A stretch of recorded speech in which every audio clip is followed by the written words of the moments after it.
bright, I muttered as I brought my arm to my eyes. Oh, 1,000 apologies, we forgot to turn the supernova background off. A calm, powerful voice stated, "There is that better." Suddenly the light which was burning my retinas vanished, and what remained was an office? Gray walls, a small desk with a door behind on the other side of it, and oh, some sort of creature made or pure blue light. Where am I? How did I get here? I asked, not understanding what I'm looking at. Who are you? What are you? Ha, the being sighed. Great, another talker. They muttered. Where's the stunned, silent types I've been hearing so much about? Ahem, clearing their non-existent throat. It continued. What we are is not important now. Welcome to your life evaluation. Your physical body has come to its inevitable end, and your mind was able to enter a higher consciousness. Due to your open view on afterlife, you've been approved for reincarnation. Congratulations. Come to its end, you mean? I'm dead? How, when? I don't remember. I asked in mild panic. I tried recalling anything out of the ordinary from today, but blank, everything seemed normal. Well, the blue being interrupted. It doesn't matter now, does it? Your flesh sac is already decomposing, and a new one is waiting for you somewhere in the infinite. How exciting, right? Before I got a chance to interject, the being continued. Now let's see. It looked at some forms on its desk. Karma, let's see. I hear. Some good, yeah, to be expected. Some bad, mmhm. Nothing out of the ordinary. Congratulations, your karma in your last life turned out just slightly positive from neutral, a good balance. So does all this mean anything, or are you just telling me this for nothing? I asked curiously. Of course. You get a small boon in your next life. Nothing super powerful and no great curse, as I said, balanced karma, you don't deserve that. However, the one you do get is a roll of the dice. You will receive it the instant you are born. It could be absolutely anything. Of course, you can decline this offer and return to the infinite as energy. What say you? I pondered for a moment. Becoming one with the infinite does sound rather pleasant in a way, but so would a chance to start afresh. My past life wasn't anything to write home about. Evidence of that was my balanced karma. 22 years and nothing to show for it. May as well hit the reset. Will I get to choose my new world? I inquired. No. Race. No. Gender. No. Anything. Yes, really. No. Fine. I'll still take your offer and boon. Thank you. Wonderful.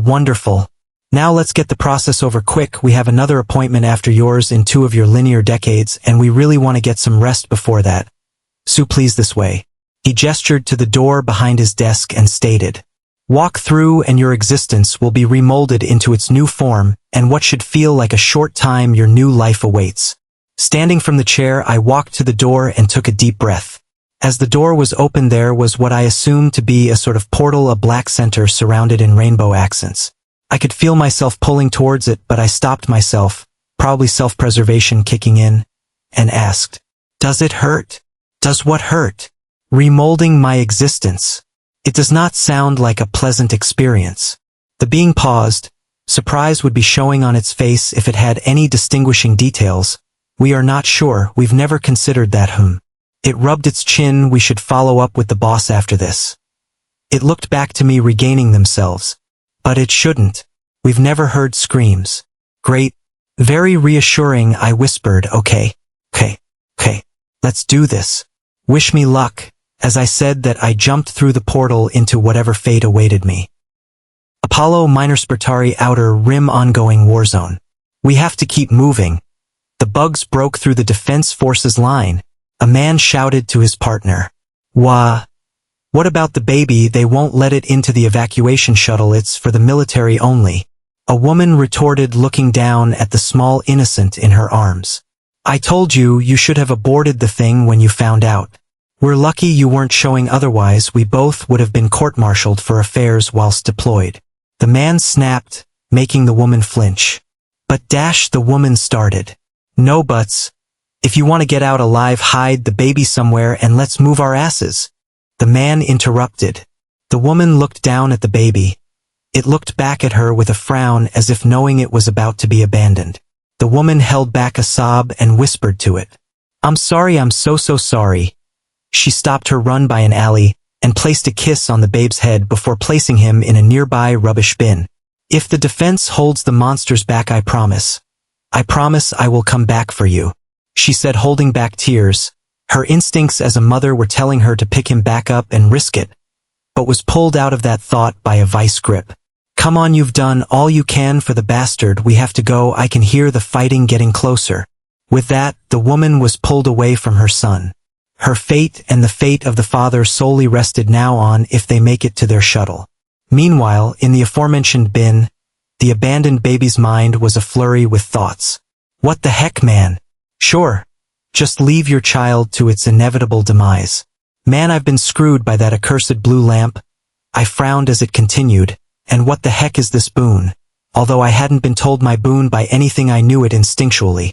The first female that sees you that is not a family member will instantly fall in love with you in a state of pragma, eros, mania. You call that a boon? I call it child services. I inwardly sighed. I should have just picked join the infinite as energy, at least I wouldn't have to die again so soon. Anyways, I wonder what my parents meant by bugs? To have a defense force be overrun, they would have to either be a swarm of tiny bugs in the countless, just eating everything, or dash. My thoughts were interrupted by shouts coming from the nearby street. Fall back! Fall back! A contingent of the basilisk strain has reinforced their assault with a queen guard. Regroup at the next checkpoint. There should be incendiary rounds to swap out. Go! Go! Go! A strong feminine voice called out at the dozens of feet rushing by.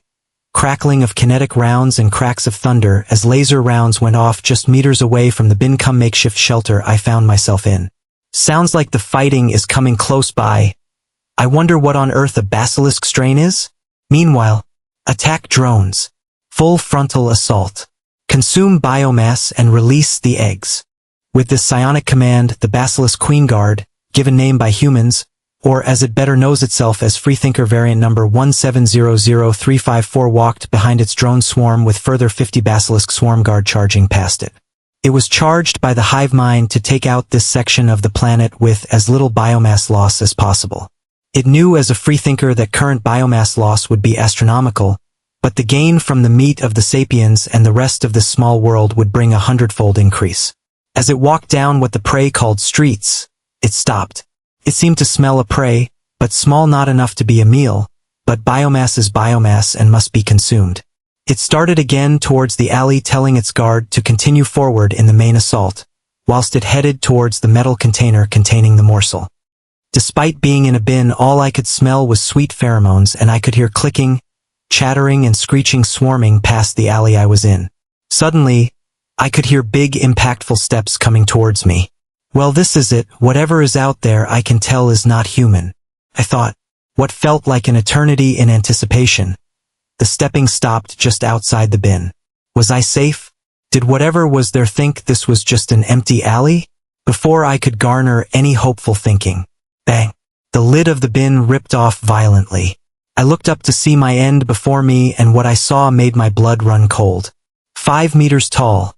A white chitinous body with tan accents down its front and side, spikes decorated throughout. 4 legs, each one ending with a sharp, thick spike which could run a man through with ease. A vertical torso with 2 scythe-like appendages sharp enough clearly to cut through metal with no resistance. A head, in a shape similar to a pentagon with small protrusions sticking out of the top in a row. Teeth like ivory needles drenched in saliva, and eyes black as void staring down into his own. Petrified. Even if I wasn't a helpless baby, my body wouldn't be able to move. Those deep dark eyes peering into my own had something about them that stopped me from moving. Then I remembered. Basilisk strain. From the stories I remember, a basilisk's eyes have the capability of paralyzing a being. No wonder it feels like I can't move. Even though I can't to begin with. Coming back to the moment facing the being that would most definitely spell my demise, I can't help but admit in my final seconds that there is some beauty to its form. It looks like a perfect apex predator. Its whole being emanates death. If I am to die, which I know is the case, I'm glad it's to such a perfect being. I smiled at it. Peace. Ready to go. A few seconds passed. Nothing.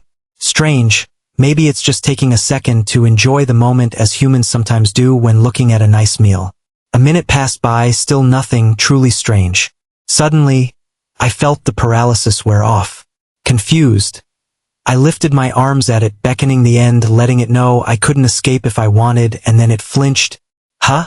Did it flinch? I exclaimed in my mind. How could I make it flinch? The 5-meter-tall, perfected death machine flinched at the raised arms of a day-old child? Flummoxed would be a good word to describe my current state. What's going on? Frozen. Freethinker variant number 1700354 could no longer move. No, it was no longer a freethinker. The true Hivemind herself had taken over its body. Not only was this body frozen in place, but every single body in the entire hive stopped. Casualties uncountable piling up from multiple war fronts, precious biomass burnt, hacked at, shot at, and disintegrated. But it didn't matter. The small, weak, unprotected prey spawn in front of it was all it saw. All its instincts were screaming protect. A strange feeling the hive has never felt before washed over every body it owned simultaneously. A psionic attack. No, what attack could make its instinct no emotion? Go this haywire. Still staring at the prey spawn. And oh, this isn't prey anymore, this is something else, but what? It was also staring at the current body in a way I couldn't quite understand. This emotion this one has never seen on the prey's warrior cast before. Anger, fear, desperation, all understandable from prey, but this? Its mouth curled upwards. The current body tried to replicate, alas, it had no flesh over its teeth like the small spawn.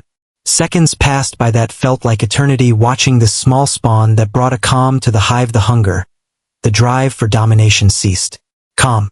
A few seconds turned into a minute, and then it realized this current body, one of its guard brood, still has its paralytic gaze mutation active. What if it hurt little spawn? Quickly forcing the body's gene suppressants to deactivate its effects, its eyes once again go full focus on its most important thing. The little spawn's mouth goes flat and raises its arms up. Although still in control of the body, a chemical reaction happened in every other body across vast space as the hive mind shouted psionically, "Raise your scythes, what if it gets injured?" Every single variant of itself that had them flinched their upper limbs up at the command, still stunned from what they were all seeing. After the command, a few seconds go by until the hive hears the most beautiful noise it had ever heard. What's going on? Every single body the hive mind was made of, excluding male drones, let off huge clouds of mating pheromones. Humans already stunned by the paralysis redoubled their efforts on war fronts, thinking a new bioweapon was being released, and purged the bugs even harder than before. Inconsequential. It heard its future mate. Never had the hive mind thought it possible it would have a mate. Even the males produce eggs asexually after enough biomass consumption. The females were elite warrior caste and psionic caste. No need for another, and yet here it was. This one being on the prey's outer rim, barely at its door, stood nature's gift to it. Before it could stare more at the little spawn mate, it heard more. Why has it sprayed that wonderful smell?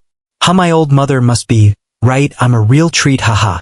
Come on then, bug beauty. Gobble me up. The mate didn't use mouth flaps to utter that it must have a psionic gift. That means we can communicate. The hive once again let out a new pheromone. It was glee. It made the air taste like salted popcorn. But it's so small it couldn't take my psionic strength as is. The hive pondered a moment. Variant freethinker. Keep psionic link open. We cannot speak to the future mate as is. You must use own psionic gift to communicate. Make good first impression dance after greeting. Must refocus many biomass lost. With the queen brain now out of its body, but still observing through the open link, Freethinker variant number 1700354 immediately got to courtship. Greetings, small spawn. I thought, who said that? Starting to the left and right of the killing machine in front of me, I started wondering who would be stupid enough to get close enough to it and speak. Now that we are connected psionically, I can feel your fear and disorientation. Please be at ease, R1. This one means no harm. I suddenly grasped the situation. The chitin-covered creature in front of me was speaking into my mind. I could tell it was my mind because as it said those words to me, incomprehensible clicks and chatters were coming out of its mouth. Are you? How are you speaking to my mind? Are you a telepath? More importantly, why aren't you eating me already? You clearly look like you eat little babies. I eat you. I would never little mate spawn, the freethinker stammered, releasing a musky pheromone of fear unconsciously. As to your other question, we heard you reach out with your own psionic gift, otherwise we wouldn't be able to communicate little spawn, as psionic communication relays intent, not words. I understood we weren't communicating with words, so to speak, more like relaying intent through our mutual gifts. Speaking of, so I have a psionic gift? Is it a rare thing? Despite being calm in this truly bizarre situation, I had only been on this planet hours at most. I may be smart, but not omnipotent, and don't have the cheat sheet to this new world, so information digging I must go. It depends, little spawn. To your prey species we have encountered very few, as we have recently arrived at this star map a decade or so, but they do seem rare. As of the hive, all have a link to the psionic mind, but only elites such as my genecast and other more adapted psionic users can relay orders and use it for attacks. I pondered this information for a moment. So I'm something of a rarity? If the being in front of me has relayed true intent and won't eat me, maybe I'm of some use. So what happens now if I'm not food? Not exactly a safe space for a baby. A bin in a war zone? Are you taking me with you? A hostage, maybe? As you said, psionic users are rare in my species. You could use that in some way. Hopefully with that it will allow me to continue what I thought was my already ended existence. Mate is in danger? No need to worry, the swarm will finish our attack, and once the enemy warriors are vanquished, we shall retreat to Nest World, where Mate can be safe, whilst the rest of swarm will turn current planet into forward Nest World for future assaults. Oh, okay dash. I paused. The word has come up a few times now and had not clocked on until now. Did you say mate? Did you say mate? I asked in sheer confusion. Why does this thing want to mate with me? Did the fact we are different species and the fact I'm literally less than a day old in this current body occur to the creature? I was about to follow up my previous outburst with another when all of a sudden the creature emitted a high-pitched screech followed with, "Forgive this one little spawn. I have yet to display any courtship ritual yet. I encourage you, watch my dance." So I did. I watched as this alien apex predator took a step back, hunched down a touch, and proceeded to shake its lower body back and forth profusely, whilst its neck extended and unextended rapidly.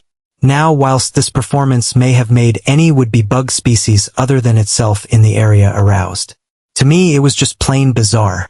Whilst this buggy lap dance continued, I suddenly had a jolt go through my brain as to the reason for this strange event to even concur. It has to be my boon, I thought, not using my psionic link with the dancing bug. No way would such a strange turn of events happen. It should have called me mate, as maybe it doesn't understand the concept of love. So it's displaying mating instincts towards what should be a little snack. What luck, I once again thought. Though good or bad, that truly is the question. Turning my focus back to the lower body, now jutted in my face, up and down, I decided now would be a good time to get out of here. Excuse me, while I enjoyed your dance, truly I did, I would really like to get out of this bin. Can you help? As I said those words, the bug turned around and instantly put its massive head right up against my face. Does this mean you accept this one's courtship dance? Blood chilling in my body at the speed in which it went from dancing to an inch from my face. As much you would want me to say yes, I started. This isn't how my species does courting. There is a what we call getting to know you period first, and secondly, I'm only a day old. My species doesn't reach mating readiness till 16 years dash. I paused. I could feel the emotions of the being in front of me all of a sudden, although it may not have currently understood them. I could, as the details of the second half of my boon came into my head: pragma, eros, mania. Long-standing, sexual and obsessive love. This being, even if I said no, would not care, it would still take me away and care for me and probably imprison me somewhere, waiting till it can forcefully mate with me. So I continued. However, if you can wait on mating until then, I'll accept your courtship ritual. I finished, awaiting a response. Freethinker variant number 1700354 stood silent for a moment. It succeeded? This was its first dance, and its mate accepted. Another gleeful pheromone released into the air, and could feel the rest of the hive feel similar through the suppressed connection. Especially the queen. This is most acceptable mate spawn. Now let's get you out of there. Wait! I exclaimed, your scythes, you can't exactly picked me up. I said, worrying some accident may occur in its excitement. Not to worry, mate spawn. This one called silk drones over they shall make a pouch for you on this one's thorax. As it said, this 2 bugs about the same size as myself crawled up its body. Compared to the 5-meter killer, these 2 were nothing to talk about. Their appearance was very similar to ants, but with no discernible head, just a small set of mandibles. These drones' purpose is primarily making inside of nest spires safe for eggs, but also scavenge up little bits of biomass left behind by main swarm in battle. They shall make you comfy. As it said, this one drone jumped from her thorax down next to me and started spitting up some gossamer onto my body. It was surprising dry and not that sticky. I already could tell by this point that everything these bugs from now on there was 0 chance that they would intentionally hurt me, so I just let it do its thing. Once done with me, I was essentially swaddled and pulled from the bin by the other and stuck into a makeshift papoose onto the giant bug's thorax. Surprisingly comfortable. I relayed to it. Thank you. This one needs no thanks, nor do these drones. The hive will do all it's able for you, mate Spawn. Now out of my bin bunker. The predator-cum-buggy bus left the alley, and what I saw was quite the sight. Death everywhere. Dead bugs, dead humans, blood, ichor and other bodily fluids covered the street. I took a few moments to compose myself. Maybe all the games in my past life desensitized me a bit, but I could accept that this kind of thing happens in war, as ugly as it was. Though the smell, ugh. My new transport must have felt my emotions though our link and tried to reassure me in its own way. Do not worry, little mate Spawn. All the biomass you see before you will be repurposed as food, and new warriors, nothing will be wasted. It seemed proud of itself as it said this. Yeah, as great as that is, can we get away? The smell is a bit nauseating to me. Of course. As it turned in the other direction of the fighting that was going on a little in the distance, more questions came to me that needed answering.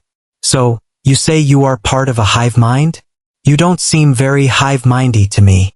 I asked. Yes, this one is but one limb of the great hive. However, this one is a freethinker variant. We are designed to help the queen brain with commanding drones and giving orders, therefore are given autonomy. We are still connected to the queen, and she can take over us as pleases as we are still her. It said. So what does this queen of yours think about one of its limbs wanting to mate with an alien? I asked, confused by the fact that if this creature was basically someone else, how would it be given free rein to court me? I don't understand, mate Spawn. You already agreed to our courtship. Nest World is already making preparations for you to come be with us. The freethinker stopped, cocking its head, confused by the question. I looked up in astonishment and thought to myself upon realization. Did my boon affect the whole hive? It took a few minutes for me to process the fact I had essentially become the mate of an entire species, which at the same time is also a single being at the same time. When I first came to understand my boon, I thought it would be absolutely useless. The way it may have gone is that some nurse may have fallen in love with me at birth and kidnapped me from the ward to raise as her future lover. Pretty twisted. But my life givers decided to keep me hidden in order not to get reprimanded by their bosses. In a way, this boon has given me a very powerful gift. Not only am I not going to need child services, I now have an entire species madly in love with me and would likely be able to provide vast amounts of resources to me for whatever I need. So much has happened in such a short time, so many thoughts about the future, so many possibilities. Would the hive mind expect me to help in its assaults on humans and goodness know what other alien species planets? Would I just be expected to spend all my time with it, never leaving its nest again? It's clearly a spacefaring race. Would I be able to explore new planets? See new things? The prospect of this new world I was sent to, know this new universe. So many questions needed answering.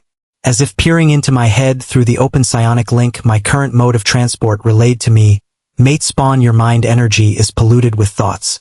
Is there anything you wish to ask this one? This one shall do its all in answering. I paused a moment in surprise by the voice, forgetting about the link. Sorry, I'm a worry thinker and not used to having other beings in my head. Humans don't have this capability. I relayed before continuing. I recall you mentioning earlier that you are a freethinker variant? Is that your name, and do all freethinkers look like you? My designation in freethinker variant number 1700354.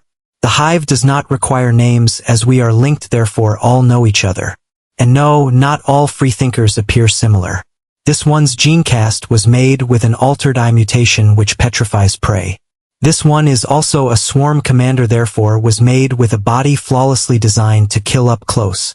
I see that does make sense. But can I request that I give you a name?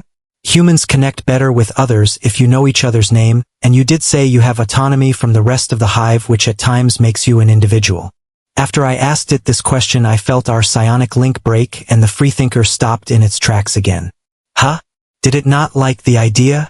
After 5 minutes of standing still in the rubble of what was but a day ago a defense force bunker, my link with the freethinker reconnected and it started moving again.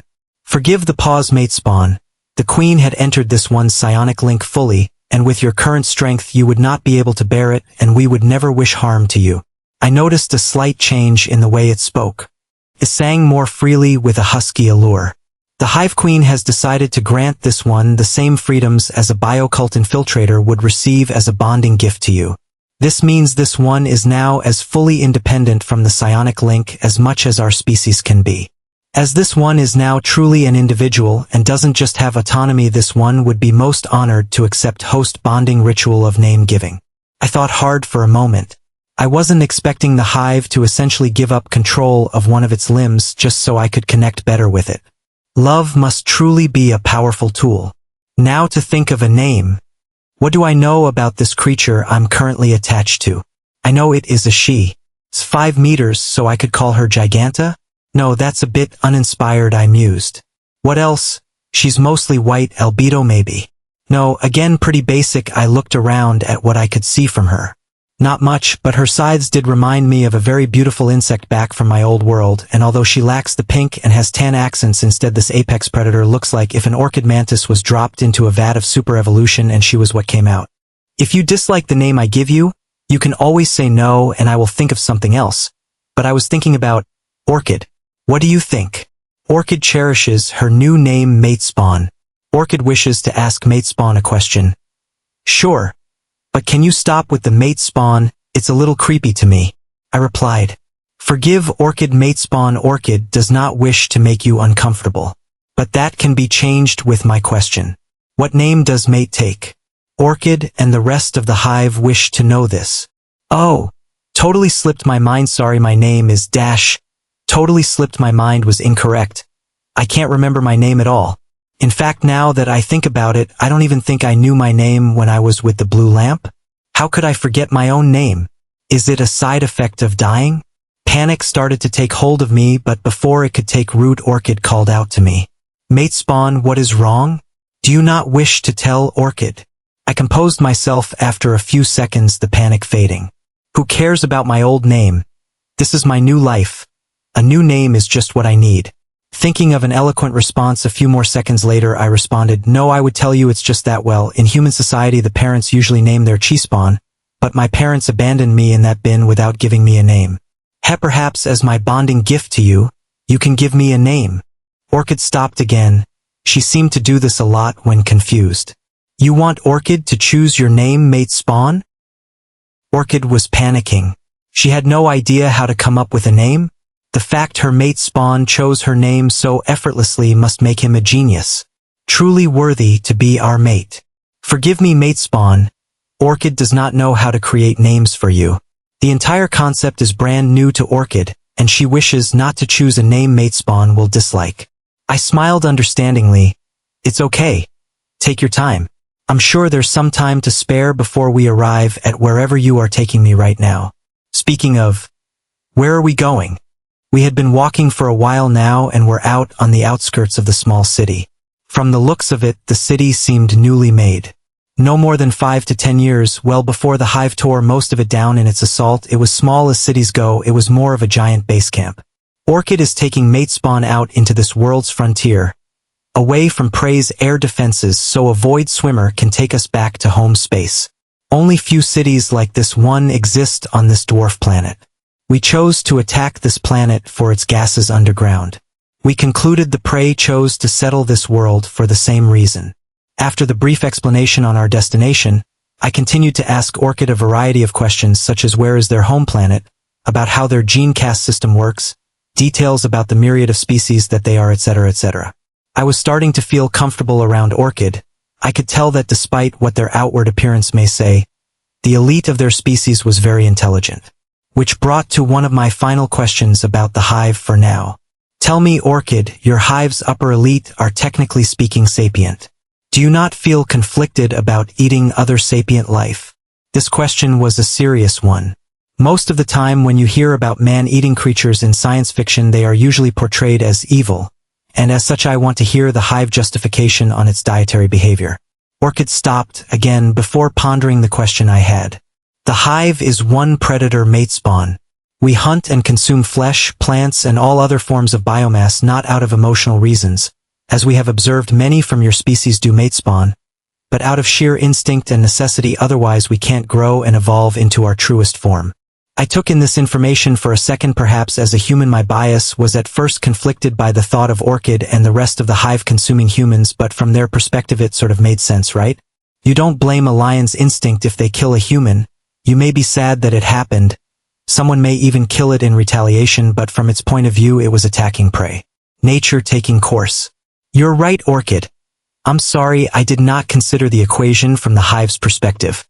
I'm only human after all. Making mistakes is part of our nature. You need not ever apologize, mate spawn. Orchid and the rest of the hive will never tire of your inquiries about ourself. I was about to thank her when grglglgl. My stomach grumbled. Now that I think about it, I was only fed once by my mother, and that was over 6 hours ago. Orchid, I need food. I relayed. No worries, mate spawn. Will regurgitated biomass be sufficient? I have plenty in my stomachs. Shuddering at the thought of who that biomass was once, I slightly joked, now don't get me wrong. I like human soup as much as the next guy, but I'm an infant human, which are mammals, and I require milk as it's all my current digestive system can handle. Swoosh.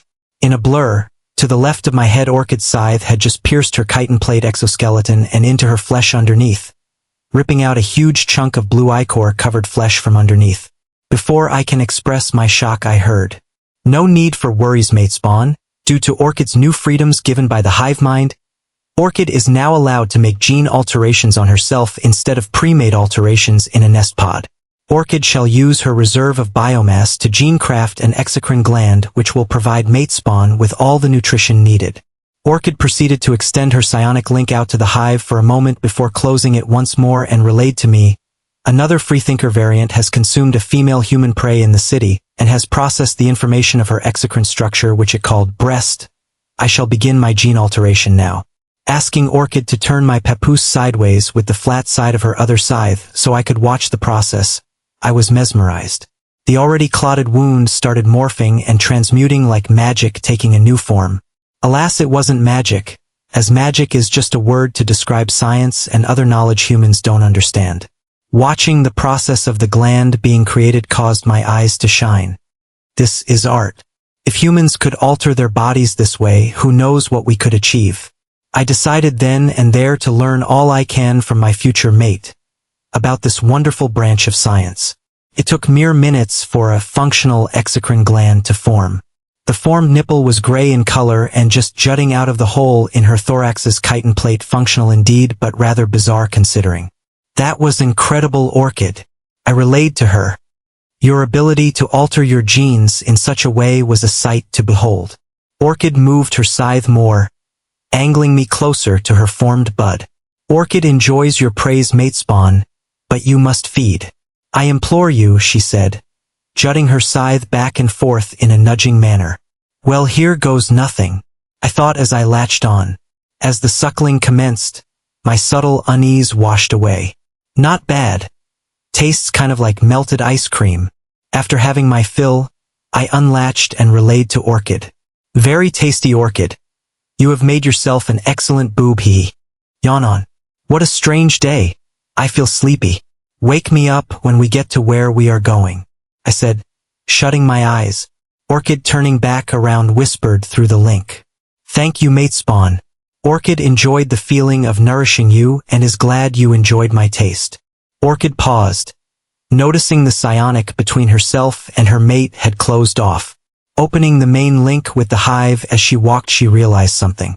For the first time ever, even with its numbers countless, the hive felt lonely. I woke up some time later to sounds of clicking and scuttling all around me. Opening my eyes, I discover the sun setting on the horizon, a purple hue in the sky as dusk was setting in. Trying to move, I looked down, realizing I was in a papoose made of a gossamer-like substance. I suddenly recalled. Right, I died. I sighed, then looked up. Orchid was looking round, making low screeches. I turned my head back to see what was screeching at, and what I saw made my jaw drop. Bugs everywhere. Thousands of them, some reaching the same height as Orchid, some looking like smaller copies of her. A variety of drones and warrior caste that Orchid mentioned to me earlier, and others variants I had no clue, all whirling round with such purpose. A hive at work, all one, no mistake in any movement. I went to activate my psionic power to establish a link with Orchid to ask her what is happening here. I wailed. Wea wa'awa. The connection instantly severing. The pain coursing through my head was the result of extreme sensory overload. The only reason I was conscious is the simple fact that I have a psionic shield, albeit very weak, all psionic users have. Plus the fact that I'm not seen as a hostile mind to the hive itself, or I would have received more than just sensory pain. I'd be dead from a defensive countermeasure. As I did scream, the once organized flood of bodies paused and snapped their necks towards my direction. Orchid instantly severed the connection to the rest of the hive and into mine. Mate spawn! She screeched, letting off a bitter pheromone into the air indicating fear. Before she could continue her screeching, a tentacle pulled me out of my papoose and into the air. Two other smaller tentacles latched onto my temples, and a coolness rushed into my head, warding off the intense pain I felt a moment ago. Looking through my teary eyes, I saw a very peculiar member of the hive. It was 6 meters tall. It had no legs and hovered in place, just slightly off the ground. The trunk of its torso was thin with 2 clawed arms. Its head was similar to Orchid's, however. It had no discernible mouth, and the back of its head was bulbous and pulsing with psionic might. Flowing from its head like hair were a plethora of tentacles squirming independently from one another. Worry not now, little mate spawn. A calm, soothing voice entered my mind. This one has mended the damage to your mind shield that our amplified link caused. The creature started rubbing my cheek tenderly with its tentacles. This pain we caused you hurts us greatly, and we promise it shall never happen again. Though healed and mildly enjoyed the caressing, my mind was still recovering a smidge, so I just conveyed. Thank you. Hungry. I understand. Our mate, this one shall return you to the Orchid. We shall converse more on the Void Swimmer. With one final caress, the being put me back into Orchid's makeshift papoose before hovering back to its task, the rest of the localized swarm doing the same. Once back into the papoose, Orchid instantly spanned me around and had me feed again. After I had my fill at the melted ice cream machine, I was spun back around and carefully reconnected my psionic link with her. Before I had the chance to greet her, I heard, "Are you okay, mate spawn? Did the psion agitator help you?" Orchid closed off her connection to the hive again after you wailed, so you could reconnect to Orchid when you wanted to. I could tell by the emotions coming through the link that Orchid was truly worried about me. She felt almost grief-stricken at the thought of causing me pain. I promise I'm fine, whatever that hive body did. It washed away the pain from my head. I just feel tired again despite waking up. After saying this, Orchid let out a low growl sound which I inferred as a sigh of relief. Now, what's going on here? Are we waiting for that Void Swimmer? Yes, mate spawn. You left your short torpor at a good time. The Void Swimmer has finally been able to find a breach in the Prey's air defense after we finished our attack on a few more of their concrete nests. The Void Swimmer shall be here shortly. After a short wait, in which Orchid started to rub my cheek with the back of her scythes in an imitation of the psion agitator, I felt a change in the air. I looked up to see a ship, a behemoth of a ship, roughly 1 kilometer long and half that height wise. The ship was a brown fleshy color with thick darker brown supports adorned all over the exterior at the front.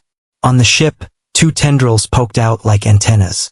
I looked over towards the being that helped me earlier, their tentacles almost identical in shape to the ship's, only on a whole different scale.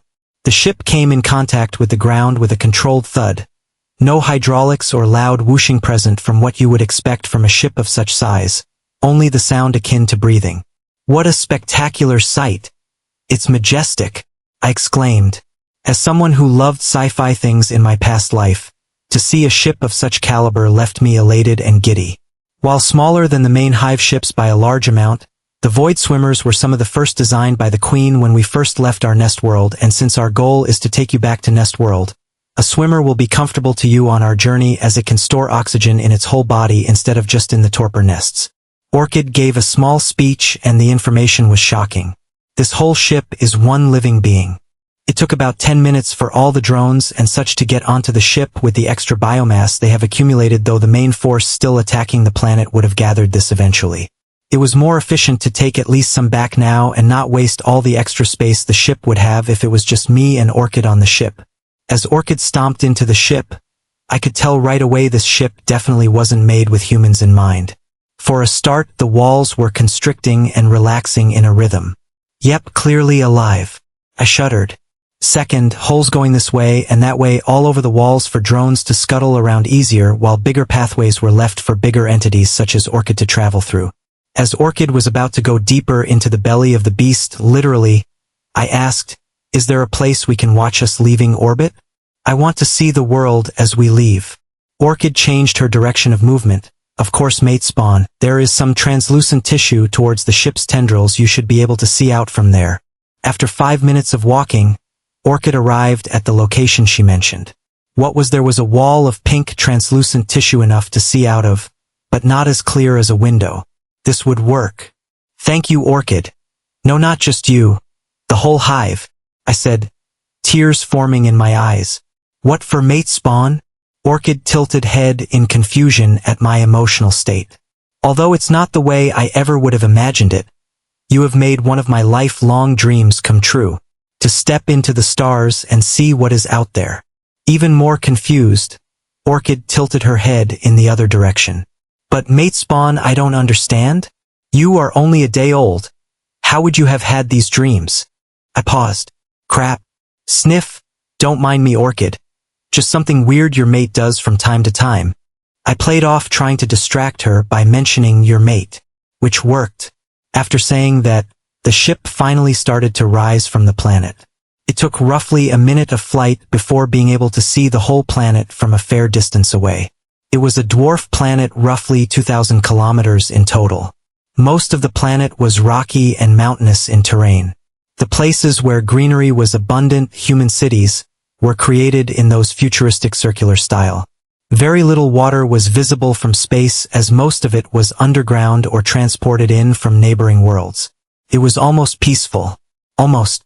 From a certain angle, you could see what looked like more colossal hive ships surrounding the planet and smaller metallic ships evacuating under intense defensive fire.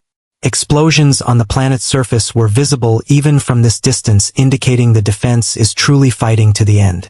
I let out a sigh, beautiful and horrific all at once. To distract myself, I asked Orchid. So Orchid, have you had any luck with figuring out my name yet? As I said, I'm not the biggest enjoyer of mate spawn. Ah yes, Orchid has chosen a name along with the rest of the hive when you were in torpor that we think would be perfect. Is that so? Please let me hear it, I asked. Yes, as we take this world for you, we can never forget what it has given to us. Our greatest treasure, our future mate, you. As such we shall take the name your prey species gave this world and immortalize it in you. Therefore, even when its resources become one with the hive, the name of your home world shall always be with you.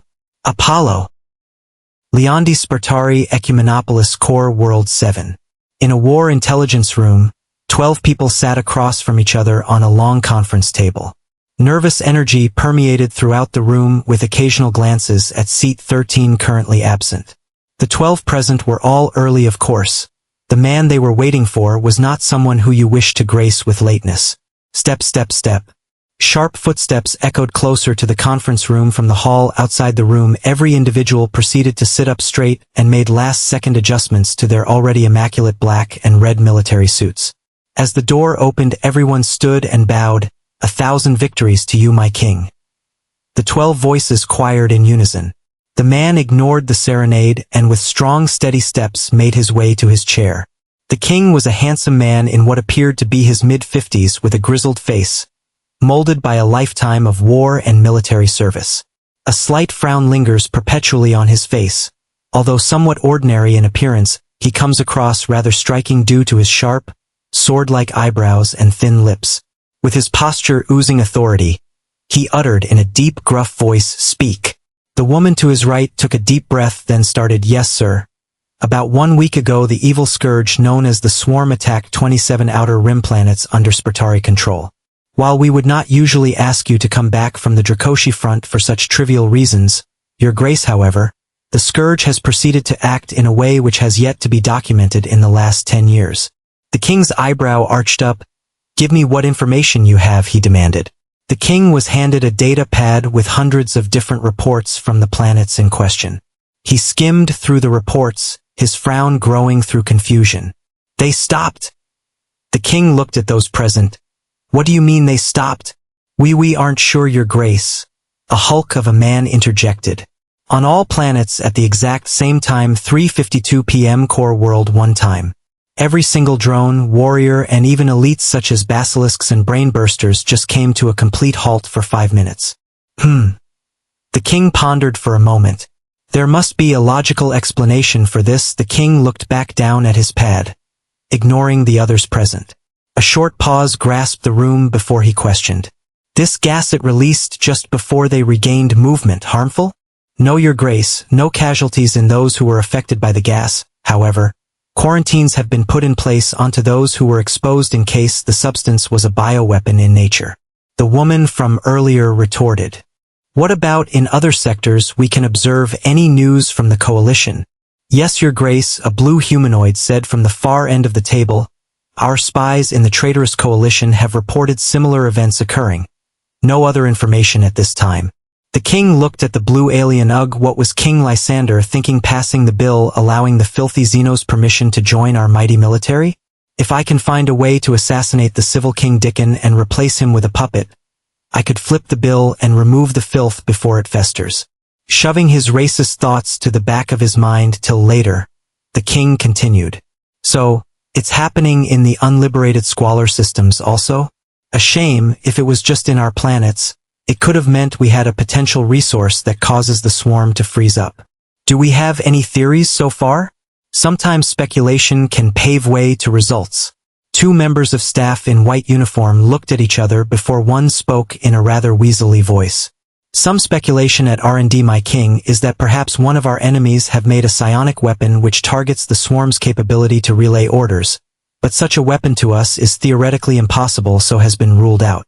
The king nodded his head. "Impossible indeed. Psionic weaponry is very difficult to make, and one with such strength is unfathomable.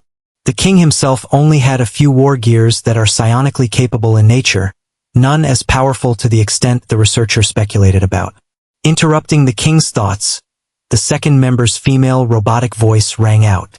"As we know from autopsies and testing, the scourge is a Hivemind species. I believe perhaps that the swarm's main brain became occupied by something that required its full attention. My guess? A powerful enemy forced its hand, and it momentarily gave up its control over the lesser bugs in order to deal with it." A heavy silence descended upon the intelligence room. The prospect of a being which forces a being who can mind control trillions of bodies at once was a grim thought. "An amusing speculation, techno-mechanic." The king let out a small smirk. "But a speculation nonetheless. We know that wherever the swarm calls home is at least 50 years traveling time away with our current FTL technology, so even if there is another hostile threat, it will be nowhere near us, if there even is a threat, which I doubt very much. With that said though, start sending double the amount of troops to the northern outer rim to deter more attacks. New behavior in our enemy should always call for overcaution rather than undercaution. That shall be all. Now that I'm back in the Ecumenopolis, I have to go meet with King Dickon for pointless political meetings for a few days." The king said, exasperated while standing up. 1,000 victories all. The other 12 in the room standing followed suit. 1,000 victories to you, King Sigismund. On the void swimmer Orchid and I were staring out through the same translucent tissue I was a week ago, for outside of the ship was a sight so beautiful even after a week I have yet to tire from it. Outside of the ship was a cacophony of vision. Lights flashing and fading, reality distorting. Colors which I can't even name ever changing. Psionic power hitting the ship with sheer force, I can feel it in on my mental defenses. I found it majestic beyond words. According to Orchid, the Hive's method of traveling faster than light is completely different from any other known species it has come across. From the detailed explanations I have received, the dumbed-down version I got is, due to the psionic might of the Hive can feel special tendrils of pure psionic energy that run throughout the universe as branches. The tentacles that are found on the Hive's ships act as a sort of psionic key, allowing the Hive to use these branches and in essence become a part of the universal psionic energy. The speed at which you travel through the tendrils of energy makes the speed of light look like a slug. From what I understand, it would take humans with their current FTL technology approximately 128 years to get from Apollo Minor to the homeworld of the Hive, and it takes the Hive on the tendrils 2 weeks. The only downside of this travel is the Hive can't manipulate the tendrils, so sometimes the branches might let scouting forces out in the middle of dead space with nothing for it to consume. However, the more a single branch is used, the bigger it gets. Allowing a Hive invasion to get closer and closer to its goal, the more it uses that branch. Apollomate, the last thing Orchid wishes to do is deprive you of the joy you are emanating through our link. But I have been relayed by the psionic agitator that she has exited torpor early and wishes to check on your mind for any lingering damage from last week's incident. Orchid relayed this to me while stroking my face with a stump. According to her, she cut off her left scythe in an attempt not to hurt me whilst caressing me. She also said when we get back to the next world, she will do a major gene splice augmentation which bio-infiltrators go through in order to care for me better. It's not a problem, dear Orchid. Although I enjoy watching the pretty lights, I am more than happy doing other things. I said, noticing once again the funny squeaks Orchid makes when I use words of endearment. I noticed this on the second day of our journey. I threw it out as a whim during one of our conversations, and it made her do what I now call classic Orchid pauses followed by said squeak. It's funny to me how much I enjoy teasing this 5-meter-tall death machine. Orchid is happy you are happy, she commented bubbly through the link, letting off sweet pheromones simultaneously. How long does the agitator want me for? Although I have nothing against it, her. All those tentacles make me feel like I'm in a Japanese animation, and I'm not about all that. Orchid doesn't understand what some of those words mean, Apollomate, but Orchid can feel your intent. Do not worry, while you are with the agitator, Orchid shall remain with you. I sighed with a smidge of relief. Although I knew the psionic agitator would do nothing to me which would cause me to scream out Yamit. Having Orchid there would keep me calm and composed. 5 minutes of Orchid ferrying me through the void swimmer later, we passed through a door threshold. The moment we did, I felt a gentle force wash over me which lifted me into the air. No tentacles this time, fortunately. For a moment before the notion was squashed as a large tentacle reached out for me in mid-air before pulling me closer to its wielder. This one is sorry, little Apollomate. This one is aware of your discomfort towards my tendrils, the agitator claimed, its voice as soothing as the first time I heard it. It's not discomfort per se, it's more an irrational distaste. Please don't feel bad or anything. With prolonged exposure, I'll get comfortable with them, I said, hoping to make the being happier.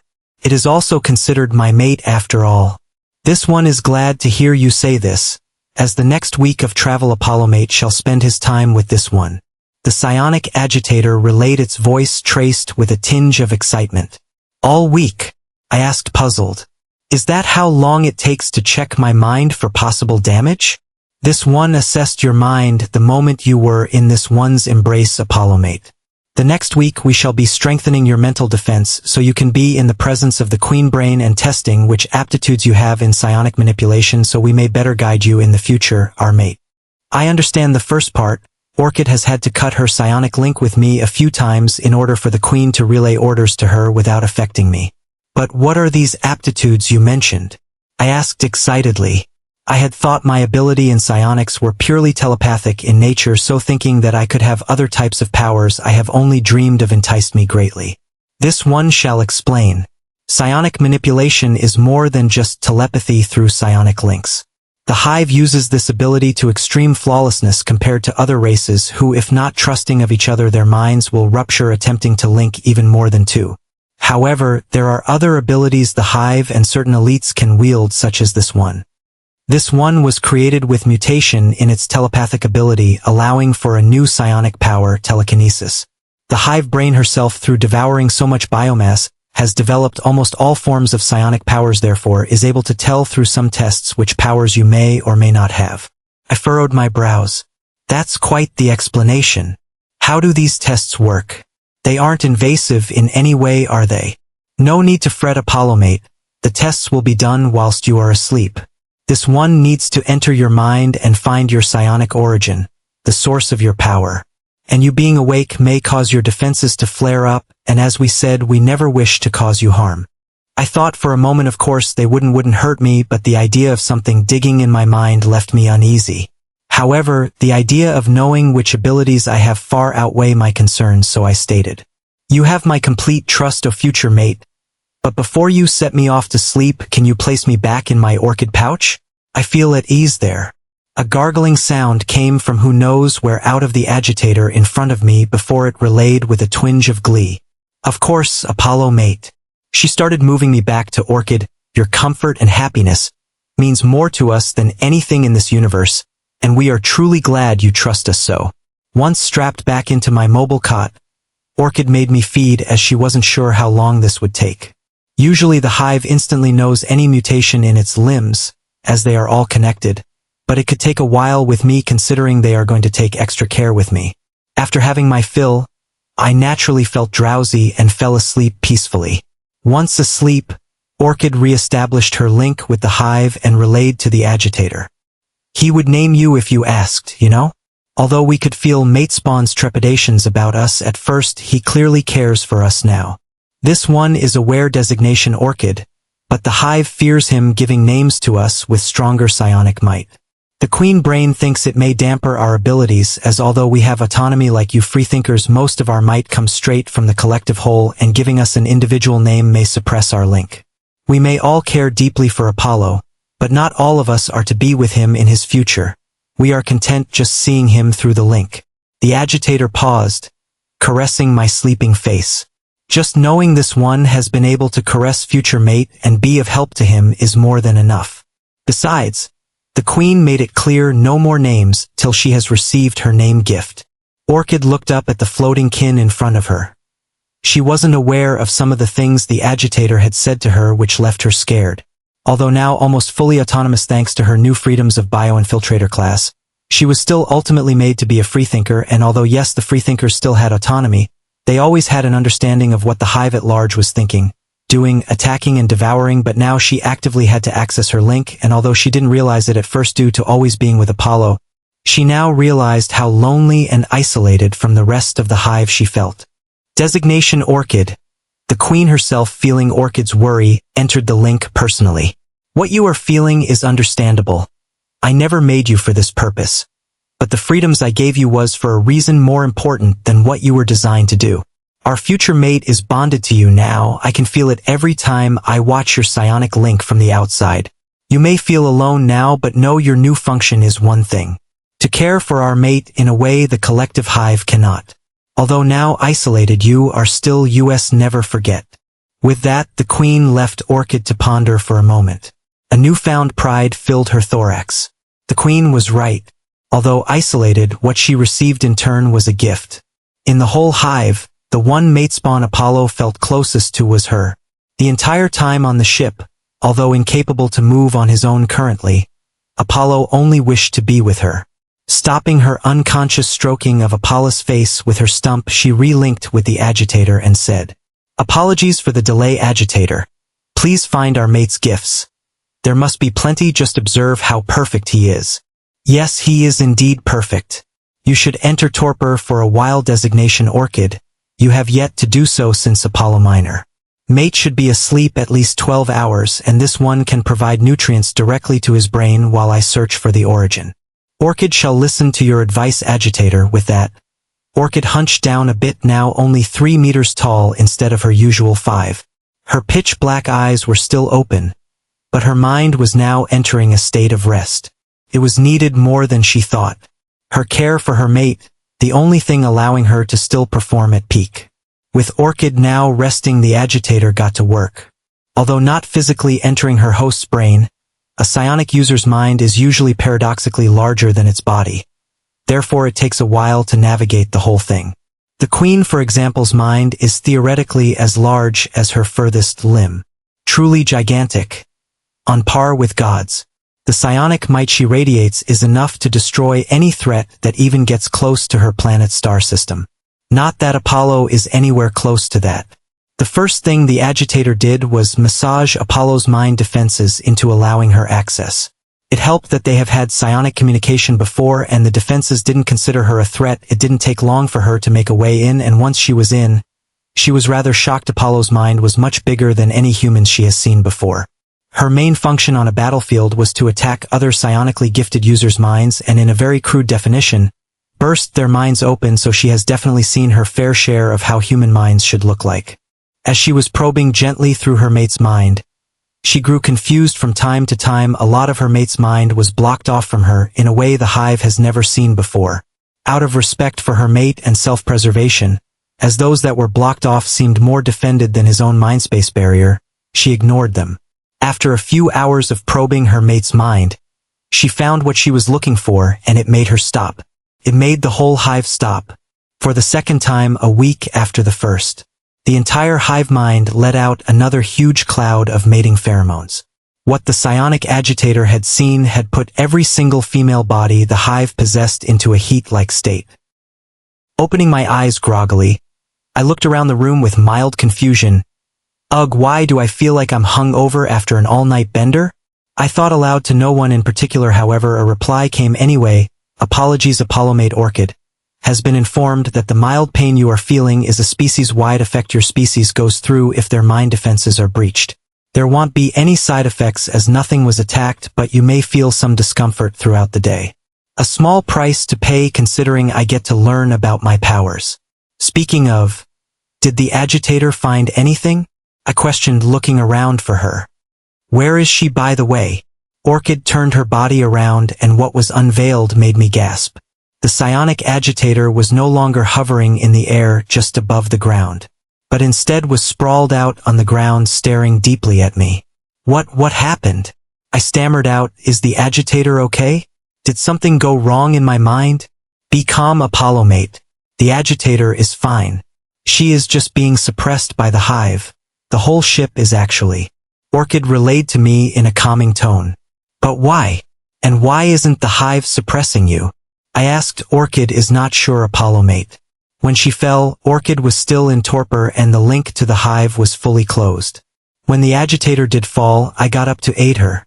But the Queen told Orchid not to get close or establish link, otherwise Orchid would also be suppressed. Apparently whatever the agitator saw sent the hive into heat again, like the first time Orchid lay eyes on little mate spawn. My mind racing at the prospect. What could possibly be in my mind that would cause the hive into another frenzy? The first time it saw my rugged good baby looks and that set it off. Haha, no, it was just the effect of my boon causing reactions in the hive, but this time, I truly had no idea what could cause such a phenomenon. Well, no point speculating. I relayed to Orchid. Let's just wait till the agitator gains control again and ask her. In the meantime, how about we play a game? Oh? Which one does Overlimit wish to play this time? I thought a second before saying, I spy with my little eye, something beginning with. About 2 hours passed by with me and Orchid just passing the time goofing off. Her own personality has been starting to take form rather well. The agitator started stirring. Orchid, seeing this, crouched low with her scythe out in defense of me just in case. Worry not, designation Orchid. This one is in control of itself once more. The desire to mate with Apollo hit harder this time as we knew what it was and did not catch us by surprise. We are truly sorry, Overlimit. We shall begin working to shallow the feeling we get so we can still function in that state. There is no need for apology as nothing happened to me. That being said, what caused you to enter into that state? I inquired. A faint, sweet pheromone came of the agitator again, as she remembered what she saw before composing itself. This one told you earlier that the hive, through consumption of creatures myriad, it has gained almost all forms of psionic power. Therefore, it is able to also determine what powers another being can use. This is why. This one went into your mind space to discover your ability. And what we found only further proved that you are our mate. Apollo-mate has the purest form of psychokinesis, almost tapping into omnikinesis. Apollo-mate has the potential to wield all manner of psionic power with enough training. Dumbfounded. I wasn't supposed to be so lucky. I was given one random boon and a random life. If I thought my boon was pretty low on the luck totem pole, and even then by sheer luck I affected the hive. But the body I was reincarnated into must have won the lottery. It also made sense now why the hive acted in the was it did. What is the thing that any conquering species needs more than anything? Power. The hive may be unfathomably powerful as is, but the more powerful it gets, the easier its hunts become. Less biomass lost for biomass gained. If I wasn't its mate and the boon did not work on it, and if it did eat me in that bin, I would have given it a hearty boon to aid in their domination.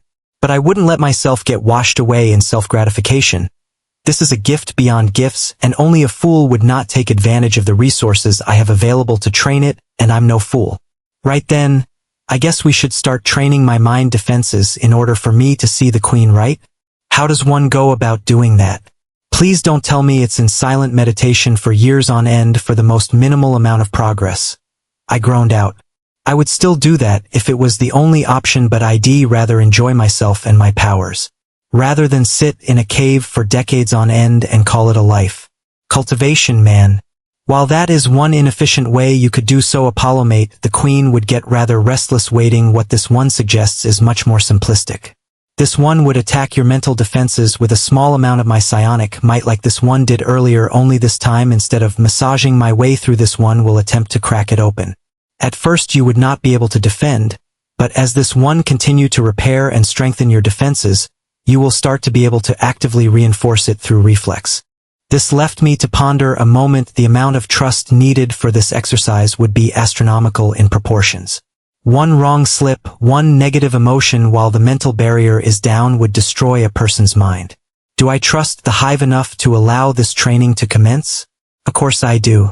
Even if they weren't in love with me, the fact that the psionic agitator has already been into my mind for an extended period of time and nothing bad happened, except for a hangover-like feeling which has already passed, and like I said, only a fool would not take advantage.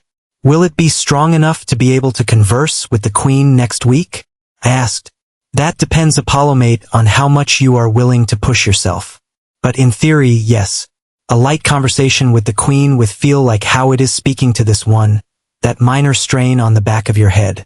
While strengthening your defense will remove that feeling. Whist, speaking to this 1-inch, the agitator replied patiently. Let this one know when you are ready to begin. Designation Orchid. Stop stroking Apollo-mate. It will distract him when he is able to defend. Orchid did a classic pause, not realizing her unconscious action, letting out a small chuckle at her action before stealing my mind for what is to come. Ready. As you wish, Apollo-mate. If the pain becomes too much, let this one know. It is better to take it slow than to cause a trauma. With that warning, the agitator let out small amounts of its psionic power. Once it hit my barrier, it made me suck in air. Tisk. The pain was prickly, like hot oil spurting on you from a pan, only constantly and all over. Unable to take the damage for long, my mental barrier started to crack all over. I was powerless to do anything. I could only feel my barrier getting weaker and weaker, totally at the mercy of the telepathic assault. Before the barrier could hit the shatter point, the pain subsided along with the attack. Very impressive, mate. Spawn 10 seconds. Even with that amount of psionic power, a standard Quenicar Prey's mind would have been destroyed in that time. Let me fix the damage and we shall go again. Not bothering to ask what the Dukkha Quenicar is, I just took the compliment as is and enjoyed the soothing feeling as my defensive barrier was restored. How was the pain, Apollo-mate? Orchid asked with a slight pain in her voice, knowing I was in some amount of pain. This taxi tank's exterior is a gigantic contrast to the cute feminine voice that relays into my head. Not as bad as I thought it would have been. If it was my body affected by the pain, I think it would have hurt more. I replied. It was true, if my body was coated in that oil like pain, I would be screaming. That stuff makes you scream profanities if it's just a drop, never mind 1,000 drops. That is an astute observation, mate Spawn. Although the damage to your mind barrier will hurt, its tolerance to pain is also much higher, the agitator chimed in. After steeling myself for round 2, I said, "Okay, I'm ready, let's go again." A few hours passed by in painful repetition. The psionic agitator would attack my mental barrier close to shatter point, then heal it. I could feel my defense getting slightly stronger each time, like how a blacksmith would temper a sword with heat. It didn't take long until I could feel a slight change. There was a strange sensation that suddenly appeared whilst another attack was raining down on my mental barrier. It felt like a muscle that was currently relaxed, waiting to be tensed. I focused on that feeling and tensed that muscle. All of a sudden, the attack, which would have cracked my defenses, suddenly stopped. No, it was still attacking, but now my defense was strong enough to keep it out. Just to check, I stopped tensing for a moment and the cracks began to grow again, so I tensed once again. "Very well done, Apollo mate," the agitator commented. "You have managed to awaken your active defense. Now this one can increase the power of the attacks. At this rate, there should be no problems when conversing with the Queen Brain." Washing away any thoughts of hubris in my accomplishment with that statement, I took a short break for food. This is going to be a rough week, I mused before carrying on. A week later, the training was going well. My mind's fortification has come along rather swimmingly. The psionic agitator, who would not let me name her for some reason, had told me that I was ahead of schedule and should be able to converse with the Queen with only a minor headache with long exposure. Orchid and I were now standing at the translucent flesh part of the ship, as according to her, we were about to leave the psionic tendril and enter hive space.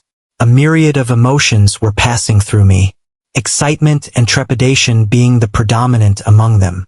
Excitement over the fact that I will see a new way of life with a collective that loves me unconditionally and the knowledge I will have access to there.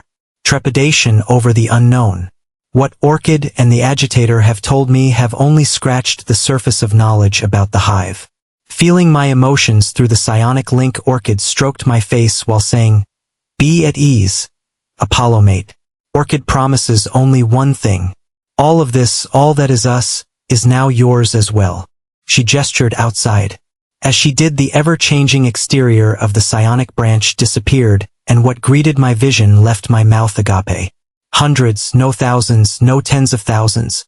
Ships uncountable greeted my eyesight, from tiny drone ships around a meter long to 16 kilometers, hive ships with looming presence. "So many," I said, pointing out the obvious. "With this many ships, taking my home star systems should be no problem. So why haven't they?" Feeling my emotions, mostly confusion, Orchid explained. "All these ships are to fight our many wars in many galaxies and star systems. The ones the Hive has sent to your home galaxy is but a scouting force and will remain that way for at least a few centuries. But that matters not, for look over there. That is home. Nest World. Looming below, the ship is a planet roughly 10x larger than my old universe Jupiter. Massive conical spirals erected out of its crust alongside massive volcanoes spitting lava jutting over its surface. The planet looks barren but can evidently support some form of life, as the Hive originated from here and can still survive on the planet, meaning some form of oxygen production must take place. Upon descent into the planet's atmosphere, I felt something. Connection, something was watching me carefully. I could feel its desire with every second we got closer to landing. However, I was currently unable to focus on the presence, as all of a sudden I felt as though someone dropped a ton of bricks onto my body. The gravity of the planet was 5 times heavier than Earth was and 8x than Apollo Minor. I strained my body, but could do nothing. I could feel my already weak baby bones starting to strain. Orchid was panicking through the link, but I couldn't focus on it, as I knew if nothing changed I would be crushed soon. That's when it happened. In the depths of my mind space of my psionic origin, word to my struggle. Most often in the midst of death does your potential begin to work its hardest. The first time to attempt to escape death, it activated my first psionic ability, telepathy. Now it responds to my will once again, and my second psionic ability thrums to activation. As the ship was being communicated to proceed back into space, the pain I was feeling suddenly stopped. "Ha!" I relayed out, "Apollo mate," Orchid screamed out into the link. Don't worry. The ship will enter back into space again soon. We didn't think about gravity repercussions as we have not had those troubles in millennia. Interrupting Orchid before more explanation, I assured her, no, Orchid. I'm okay now, I think. A new psionic power has manifested itself in lieu of the close call. Orchid still thinks we should stay in space now until the agitator checks your condition. Till then Orchid's link suddenly cut off for a moment before she reconnected. Orchid has been informed that shall no longer be required. The Queen bore witness to your gyrokinesis manifesting and has deemed you are safe for planet entry. On planet entry 2. Electric Boogaloo, I no longer felt the pain I had the first time. It was like a film of power passively coating my body. I felt heavier than I was before as my new power didn't seem to be able to fully counter gravity's effects, more like counteracting all the negatives the planet's gravity was having on me and keeping the non-harmful and beneficial. With proper training of this power in the future, I have an instinct that I could make myself have neutral buoyancy on any planet, but that's a long way off. Upon landing, the quiet ship roared to life. For most of the 2 weeks it had just been myself, Orchid, the psionic agitator, and a few silk drones to fix my papoose every now and then. Now, however, thousands of chitinous bodies zoomed around with purpose, coming and going with biomass and proceeding to leave the ship. Shortly after, Orchid and myself followed suit. We landed next to a 250-meter tall cone structure with a spiral wrapping around its body till the top. A bluish energy would pulse along that spiral and disperse at the top. Whilst walking towards it, I asked Orchid if these spires do anything, to which she replied, yes, these spires distribute oxygen to the surface when needed. Most of the planet's oxygen is created underground by microorganisms of the hive that feed off the volcanic fumes of the planet. I looked at the spire in fascination. A truly alien way to produce oxygen. I love it. After entering its base and traveling 20 miles almost vertically down through tunnels, that presence which has been watching me was growing to a point I was practically inside of it. After a few more turns through tunnels here and there, I was brought to a gargantuan room easily 150 meters tall. Although compared to human standards the room seemed bare to me, I could tell that every single detail in this room, from the carvings in the walls similar to those on the spire we entered and the places certain pillars were placed, were all there with purpose. But the grand size of the room didn't take away from what was inside. Along the walls were 30 colossal hive bodies with a hunch size of 20 meters. These bodies made what the humans called Orchid a basilisk queen guard a joke. They have 2 legs that are digitigrade like an animal's. Their torsos are covered in thick white and red exoskeletons and 4 arms which are shaped into ornate curved swords. These towers of chitin didn't make a noise nor made any movement at our arrival. I wanted to ask Orchid what they were, but Orchid was relaying worry through the link. Apparently even the rest of the hive doesn't enter this room. The Queen's guardians are not linked with the rest of the hive as they have anti-psionic abilities, rendering all psionic abilities useless. She paused a moment. When a member of our hive loses all its psionic abilities, they go feral and are unable to rejoin the hive and must be eradicated, so out of precaution no being entered. If Orchid was still linked to the hive fully, Orchid would have been a victim of their ability. After passing the last of the guardians, I asked Orchid, who calmed down a little, why would the Queen want something that could remove psionic power so close? It seems hazardous. Before Orchid could answer, a sultry voice oozing power entered my mind. Because my mate, my greatest strength, is also my greatest weakness. Having my poison close means any enemy reaching me has to taste it first. The sheer power emanating from those words had me activating my mental defenses. Although barely even above standard speech level, the latent psionic power the Queen has in her words when she speaks makes it sound like a shout. Orchid? Where's the Queen? I asked confusingly. The end of the room was nothing but a big purple and white wall. Mate Spawn, you are looking at the Queen, no? Here, Orchid will give you a better angle. Dropping her back legs down so her thorax was facing upwards, I understood. This was no black wall. This was the Queen. Standing at 80 m tall, the Queen was by far the most eldritch thing I have seen thus far. Her body had 2 long thin legs which it didn't seem to need. A torso of purple with white accents. Despite the rest of the hive, the Queen seemed to have no chitin except where her chest was. Instead was a thick, almost scaly flesh which I could tell was 100 times more durable than Orchid's armor. She had 4 arms, 2 ending in gigantic scythes and 2 ending in a 3-fingered claw. Her face was similar to Orchid's, pentagonal in shape, but no discernible eyes. Instead, there was another thick plate of chitin with two tentacle-like appendages caressing the sides of her face. The back of her head was a sight to behold. Almost the size of her torso was a humongous sac, adorned with large purple, pulsing spheres jutting out through holes in the sac. Smaller blue spheres were also peppered all over the exterior of the sac like jewels of a crown. Even from a distance you could feel the psionic energy bouncing and radiating of each of the spheres in an electric dance. Fear is what I would be feeling if 1. I wasn't used to weird-looking bug monster, and 2. I knew that this titan before me was in a state of pragma eros mania at my being. Still, despite not fearing the queen, I was still nervous, as the sheer size of a creature this big invokes a fight or flight response in anything that sees it. Gulping now my nerves, I decided to relay first greetings. Hello there, Queen of the Hive. Although you already know me through the Hive link, it's a custom in my species to introduce oneself during a first meeting. Nice to meet you, I'm Apollo. Also, if possible, could you whisper through the link, as your last words almost rattled my brain. I'm a bit more formal than I would have liked. Oh well, I should have bringing me out of my afterthought. A transparent tendril of psionic energy wrapped itself around me and brought me towards the queen's face. Is this better, my small mate? A sultry voice entered my mind, not quite whisper level, but a definite improvement from before. I nodded in response, a gesture the queen seemed to understand. Good, I am glad to have brought easement. I would be honored to exchange in your courtship ritual of name exchange. Alas, this big body of mine possesses no name. Would my Apollo be ever inclined to grant me a name, as you did with little Orchid down there?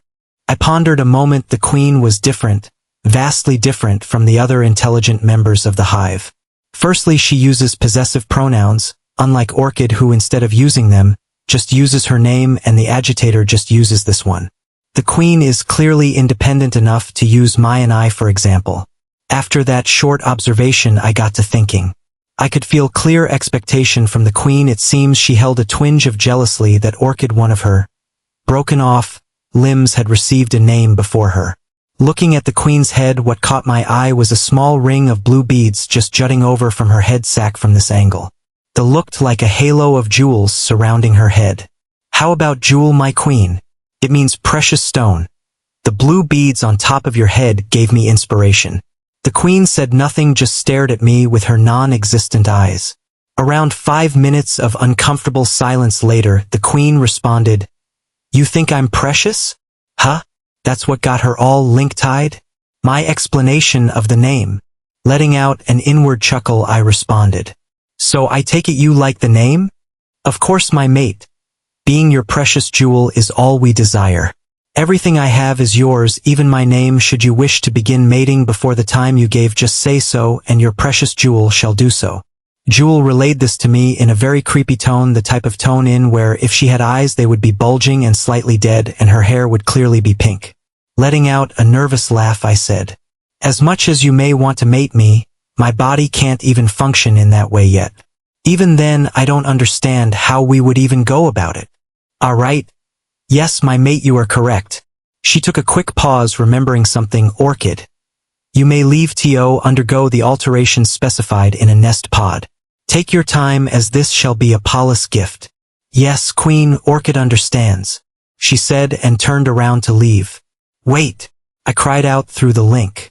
Where is Orchid going? Orchid will be undergoing a gene and body augmentation I granted to her to better care for you in the future. I know you have bonded strong with this limb of mine, and shall not do anything to squash that bond.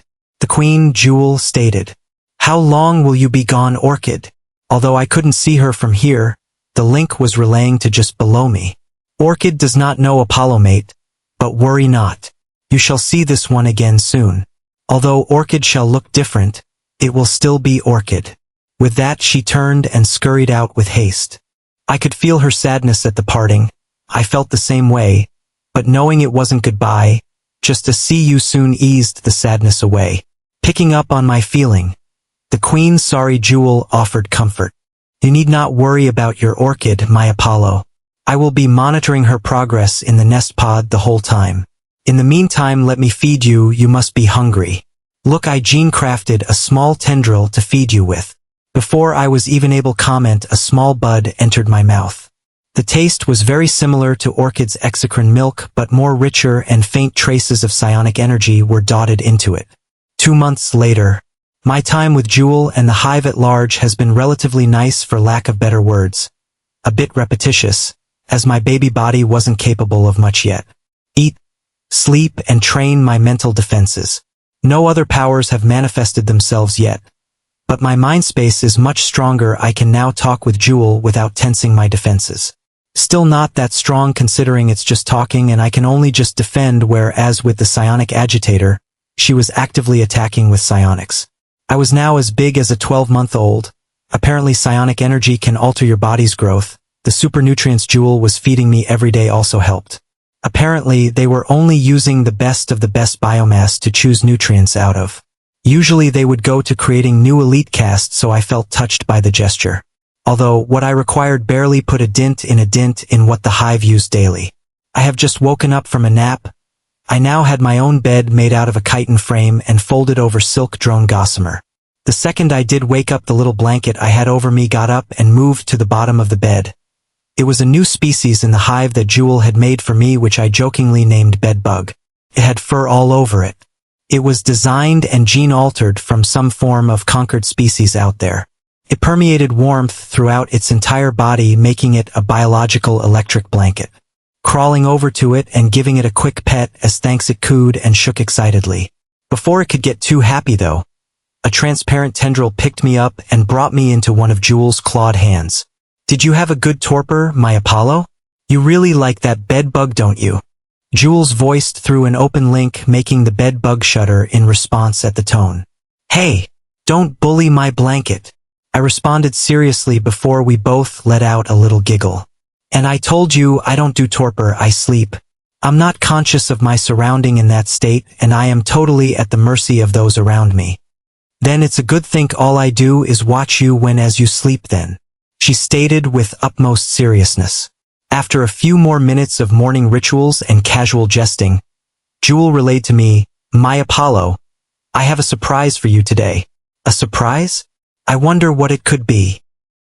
After getting dressed in a onesie and a short time of training later, I was about to ask Jewel for another round, but before I could ask she stopped me. "While we would usually continue, my mate, your surprise is here." Before turning around to find what it was, a voice entered the psionic link. "Greeting Apollo mate Orchid, missed you very much. Did you miss Orchid?" "Orchid," I relayed with glee. I turned around to see her, but paused when I saw what was in front of me. A beautiful woman, 6 feet 6 inches height. She has well-proportioned face, 2 eyes with a shimmering purple iris. Her eyebrows have a slight curve, well-proportioned on her face. Her nose was small and intricate and has a natural rosy pink set of lips. Deep purple locks of hair flow down to her shoulders. She is wearing a bone-white chitin armor covering her whole body with a thick purple under armor, not too dissimilar to the queen's on display through the gaps. I stared at the beauty for a moment, my brain no longer processing how a woman could reach the Hive Queen's chamber until she spoke. "Is Orchid's new form not to your liking, Apollo mate?" My brain reigniting, finally coming back online, responded, "Oh Orchid, is that you?" "Of course it is, Apollo mate." I started crawling my way over to her before pulling myself up on her leg, which I then hugged. "I've missed you Orchid, 2 months is way too long," I said happily. "And yes, I think your new form is beautiful." Orchid body stood up straight and froze at the compliment. "Yep, it's definitely her. Are you able to remove those clawed gauntlets to pick me up?" Coming out of her stupor from her body's reaction to my compliment, Orchid replied, "Of course, Apollo mate." I watched as Orchid's gauntlet warped and wriggled into her skin until what was left was a pink hand. I remember her flesh doing something similar when producing her exocrine back on Apollo Minor. Orchid could feel my curiosity, so she explained. As a new bioinfiltrator class, Orchid has received a great improvement to her gene augmentations. Orchid can now transmorph her body very effectively. The gauntlet of my armor, as you would call it, is now stored inside my gene code and can re-equip it in moments. Orchid has received other enhancements, but will tell you later. As for now, all Orchid wishes to do is embrace you in the way her old body could not. With that, she positioned me against her chest armor and stroked my back tenderly. With affection. After 10 minutes of her hugging me, my body decided to interrupt. Gurgle. "Oh, are you hungry, my mate? Bring him here, Orchid, I shall feed him." Jewel, she had been observing her broken limb since she entered the room and had almost annihilated her when she did what she did next. That won't be necessary, my queen. I have fully prepared this body to aid in Apollomate's growth till well past his growing period. She flashed a lustful gaze at me which I did not see. As such, I have developed 2 perfected exocrine, no forgive me, breasts on this body which can provide all the nutrition he needs.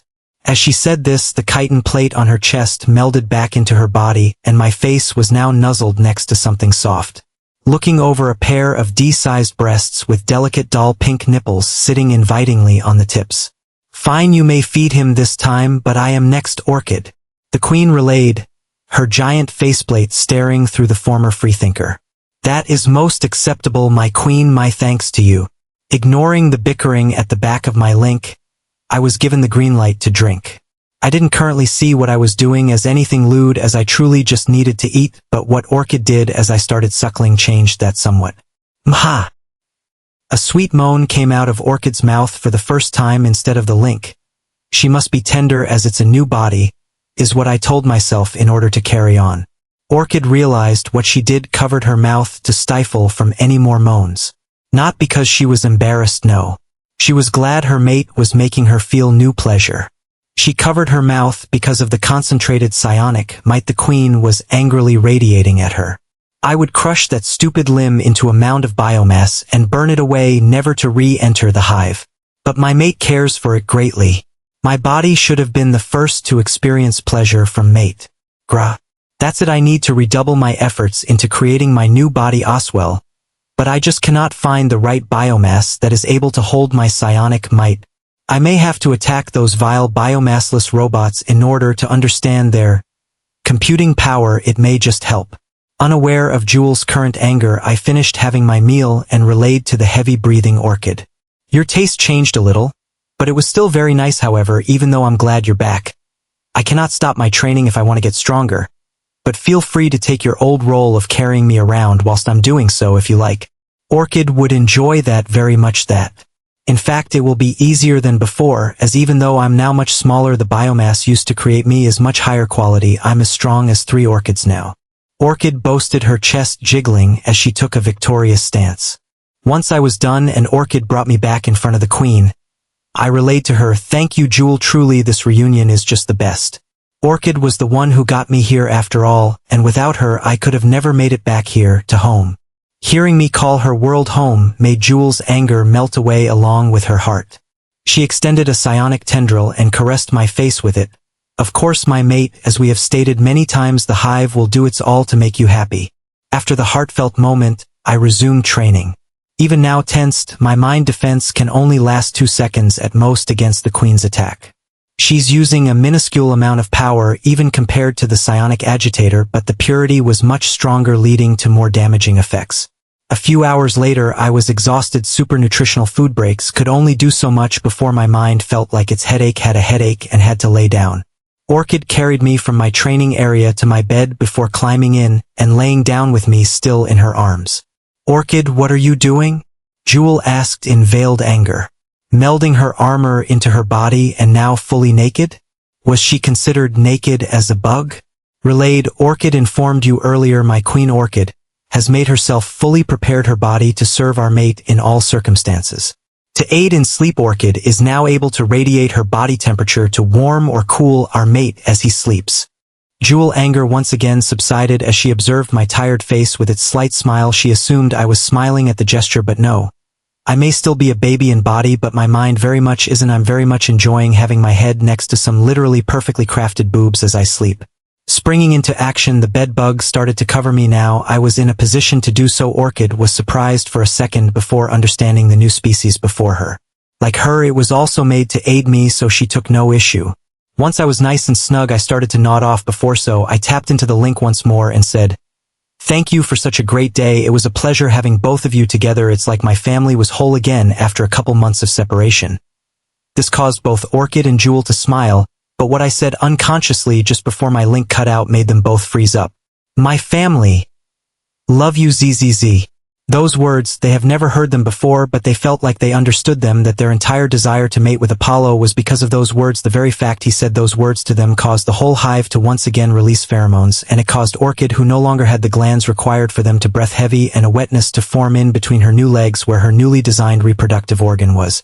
Ignoring the effects for now, the two of them looked through the hive's memories on humans to find the word, and they did.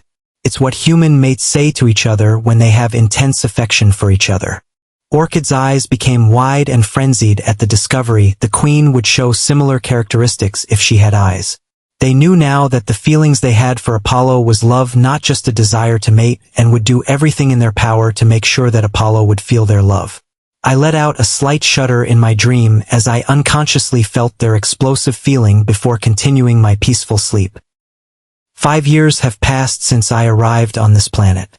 I had a pretty nice childhood so far, all things considered. Most of my time was spent training with Jewel in my mind defense, and about a year ago I started to train my gyrokinesis a little to help me fully adapt to the planet. The rest of my time was either spent with Orchid or Jewel, most of the time with the both of them just talking about random things and odd encounters the hive came across during their invasions to other galaxies and star maps. Another thing we do is plan for the future. As although I feel at peace when I'm with those two, there is more I want to do in this infinite cosmos. A big step towards my future growth starts today, as today I partake in my first gene enhancements. In broad strokes, gene enhancements alter your current genes and improve them beyond what is considered peak for your species. There are other types of gene alterations such as gene augmentation and gene splicing. Augmentation can change body parts or make new ones, and splicing adds genes from other species into your own to make up for any shortcoming or to add new functions to your body such as aqua breathing or resistances to elements. We decided together to save those two for when I'm older and have stopped growing, just in case. After a short walk from the Queen's chamber, we arrived at my recently built research laboratory. It could easily be described as a normal laboratory but alive in a sense. Walking towards one of the large biodata pads Jewel had created for me, as I could not process information as fast as the members of the hive, a 3D render of my body appeared on screen. Although 5 years old, currently my diet and powerful psionic energy that is constantly entering my body, on top of my own psionic energy, has tempered my body to the point where I look 5 years older than I currently am. I have wavy brown hair with purple highlights throughout, dreamy brown eyes and slightly arched eyebrows. My nose was small but well-defined, and my face, although it still has traces of baby fat, was handsome and symmetrical. My ego agreed that if I was around humans I would get creepy older women who would pass by say, "Oh, he will break hearts when he's older," and, "If he was just 10 years older." Moving past my thoughts on older women double standards, I got back to the image on the screen. I was running tests on the bio screen, which was linked up to the Hivemind's conscious, which was faster than any supercomputer any advanced race currently had. I was making sure the gene enhancement were drawing the same results each time. I did not have to do this. Jewel has stated many times that she can just oversee the entire thing and nothing would go wrong, but I didn't want that. I fell in love with this form of science when I first saw Orchid create her exocrine back on my old home world. Therefore, other than the hive being my grant money, or sugar mama if you will, and providing all necessary resources, I wanted my own advancements to be my own. After running my last set of tests making sure everything was consistent, I took off my clothes and walked over to a tank full of creamy translucent liquid. This liquid I coined rejuvenation fluid is what nesting pods use to heal existing and also create new life forms for the hive. Usually just a small cocoon is wrapped over any creature in a nest pod, but I'm using a whole 6-foot tank because why not? This was used as basically a failsafe in case even after the testing something does go wrong. I wrote in my algorithm of which enhancements I was going to do today. I have decided to enhance my body in small batches, as first I'm worried if I do too much at once my body will go into shock and die, and second, by starting off small, it will help me adapt to future enhancements. I decided that today I shall be enhancing my organs, making them more efficient. After the final enhancement was coded, I climbed up a small ladder and entered the tank. The liquid was lukewarm and had a slightly viscous consistency. Putting on a small breathing mask like one a pilot would use, I braced. A second later, 5 tubes with needles on the end punctured into my body, one on each limb and one on my chest. They didn't hurt, but I still disliked the idea of being poked by needles. Just a bad experience in my past life that carried over. About 10 seconds after the needles entered, they started pumping chemicals into my body. These chemicals were a concoction of anesthetics and some nutrients my body can use to support my upcoming changes. I wouldn't use the anesthetic in the future, but my first batch of enhancements were going to be my organs, and I could just tell this was still going to hurt like a bitch. Once I started feeling the numbing effects, the main event began. Looking down at the tube in my chest, a neon green liquid was traveling up the tube and into the needles. The moment the liquid started to enter my system, an excruciating pain hit my insides. I started shaking. Not uncontrollably, but in the way you do when you attempt to ease muscle tension pain. Only it was futile, as this pain couldn't be shook off. 2.5 hours of extreme discomfort later, the pain decided it's had enough for today, took a hike, and left me alone in the tank. I took a few minutes extra in tank to let it rejuvenate me. After climbing out of the tank, I was expecting to feel tired, but instead I felt wonderful. After some light exercise to confirm I was fine, I decided to take some tests. Firstly, my heart. I had enhanced my heart to beat stronger and also autonomously from the brain. This way, if my brain ever sustains a heavy injury, my body should still be able to survive long enough for medical aid. It also now pumps blood stronger and will only beat around 40 BPM now. My lungs have had their respiration capabilities increased. They can now take in more oxygen from a singular breath, and my ability to hold my breath should increase. They can now withstand higher pressure and won't get bends underwater, for example. My kidneys, liver, intestines, bladder, and stomach just went under a performance overhaul. It will now make it very difficult to poison me, and anything I do eat will be digested and metabolized a lot more efficiently. Even though I knew the gene enhancements worked, the scientist in me decided to test a little more just to check everything was working as intended. A short while later, while rubbing my eyes, a figure who was in the corner of the room the whole time decided to speak out. "Apollo, it's late, why don't you dash? WHO, holy macaroni Orchid, when did you get here? You scared me half to death," I exclaimed out loud, slightly high-pitched compared to my deeper Link voice. "Orchid does not understand? She has been with you the entire time," she relayed to me, smiling at my childish voice.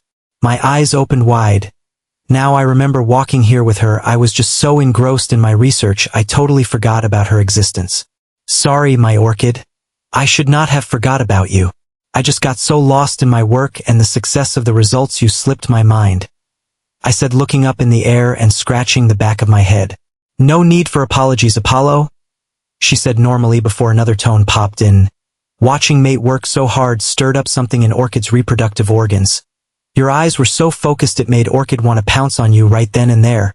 Deadpan, I walked over to Orchid without saying a word. When I got there, she was still looking at me all smiley, like she hadn't said something which would require Space FBI to come and arrest her.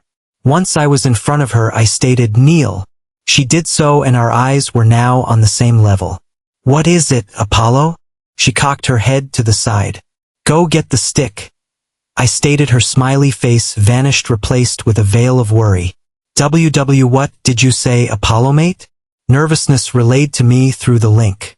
"Return to my room and go get the stick." Orchid wanted to refute, but she didn't. She only sighed and got up to leave. "Of course, my mate. Orchid is sorry if she crossed any lines again. It is only because she loves you very much. I know you do, Orchid, and I love you, Jewel, and the whole hive, but you broke the rule and need to be punished." The rule in question was simple. Don't lewd the Apollo. My mind may be much older than 5, but I had enough control to know that doing anything with my current body is just wrong, so anytime any hive member says something inappropriate to me, they get hit with the stick. The stick in question was a long rod made with the same material as the hive queen guards. If a member of the hive gets hit with it, it causes a mild psionic disruption which, while leaving no physical damage, feels like crap to those psionically gifted. I've used the stick on Orchid the most, but I have even used it on Jewel, and when it affects her, the whole hive is affected, so she restrains herself a lot. After finishing up in the lab, I started to my room. "Time to bonk," I said with a coy smile. As the queen of the hive, Jewel knew everything that happened on her world. However, when she saw Orchid's sulking face, she decided to play dumb. "What's wrong, Orchid? You look glum?" Orchid looked up at her queen with a sad eyes and responded, "I'm getting Apollo mate the stick. I let my desires seep out accidentally. I know it is hard to do so when the being in question is as perfect as my Apollo, but you have to try harder. It should be easier to adapt with your bioinfiltrator class augmentations. Emotions should be easily suppressed. Jewel enjoyed her conversing with Orchid. Other bio-infiltrators she had created live a long way away in mostly untouched galaxies and star systems, gathering information and converting locals with special gene parasites for any future invasion. The last time an infiltrator got in touch was over 20 years ago, and although till recently she was fine with lax messaging as use of their psionic link on a planet with many prey psionic users could mean discovery, but now, with Apollo entering her life, she started enjoying the conversations that held no meaning, no purpose other than connecting to those close to you. Well, I shall not keep you, Orchid. If my Apollo found out I was keeping you, he would use the stick on me as well. Too late, I retorted to her as I entered the room, making Jewel freeze. My love, I was just asking Orchid what happened if I dash. I cut her off. You know everything that goes on this planet. You were just trying to prod at Orchid. Now get your head down from there. After Orchid, you are next. But those aren't the rules, my mate. She panicked. Well, they are my rules and I have decided to alter them. Head down now. Jewel obeyed as Orchid entered the room. She looked at the Queen, was going to ask, but until she got her punishment, she would just stay quiet. Handing the stick over to me, Orchid knelt down, her cute face looking towards the ground. Orchid, this Apollo has found you guilty of one account of looting the Apollo. Your punishment shall be one bonk to the head with the disruption stick. There shall be no defense. With my little ceremonial speech, I raised the stick to my eye level and swung down onto her head. Bonk. The force I used wasn't much, as the intended effect wasn't physical pain, but rather what Orchid was doing right now. She was just on the floor, spasming a little. Her psionic power all swirled around. It will take a few minutes for her to recover with no lasting affects. But that doesn't mean it feels good. Ignoring the spasming beauty before me, I turn around to the humongous head. I could feel a hint of regret from her faceplate. Jewel, for delaying a guilty party from her order when yourself knew what she was doing. I find you guilty of delaying justice, and punishment shall be the same as the party you delayed. I once again raised my stick before dropping it onto Jewel's head. Bonk. Jewel's reaction wasn't as bad as Orchid's, with her entire body technically being every bioform in the hive. The disruption stick only caused a mild headache in every form in the current solar system. After the short roleplay, Justice, Jewel asked, rubbing her head with a claw, "How did your enhancements go, my mate?" I trust there were no complications. Although she knew the answer already, listening to Apollo always made her ADM tall body tingle. While it was a great step forward with no negative affects, in the future when the rest of my body has undergone enhancements, I should be able to re-enhance them again, making them even stronger and even more efficient. After a short conversation with Jewel, Orchid regained her mental faculties. "Are you okay?" I asked. Although I doled out the punishment, it does not mean I don't care for her, just that she needs some serious training on what can and can't be said around an innocent little child such as myself. Orchid is fine, a little bit disoriented. Helping her up, I quipped, "How many times does this make now? I swear you get off on it or something." Orchid, think it is at 47 now. 21 more times than the Queen. And what is get off on it? Deciding to ignore that question in case I hear something I wish not to, I walked over to my bed and jumped onto it in a starfish shape. Taking out a biopad from under the bedbug, I said to Jewel, "How goes your efforts in creating a second body?" "I have tried very hard, my Apollo, but no biomass can fully support my conscious and would just end up exploding." Jewel felt a little defeated. She could make many bodies as small as particles, but add her full conscious into it? She just couldn't.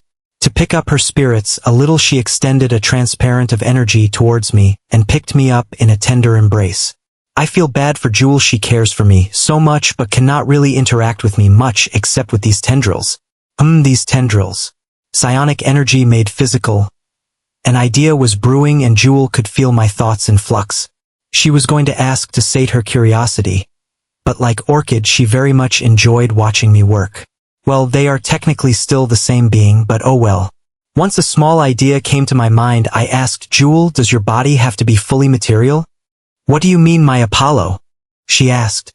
"I mean, you make these tendrils out of psionic energy, right? And your will travels through them, and yet they don't explode, they only dissipate once you stop channeling them.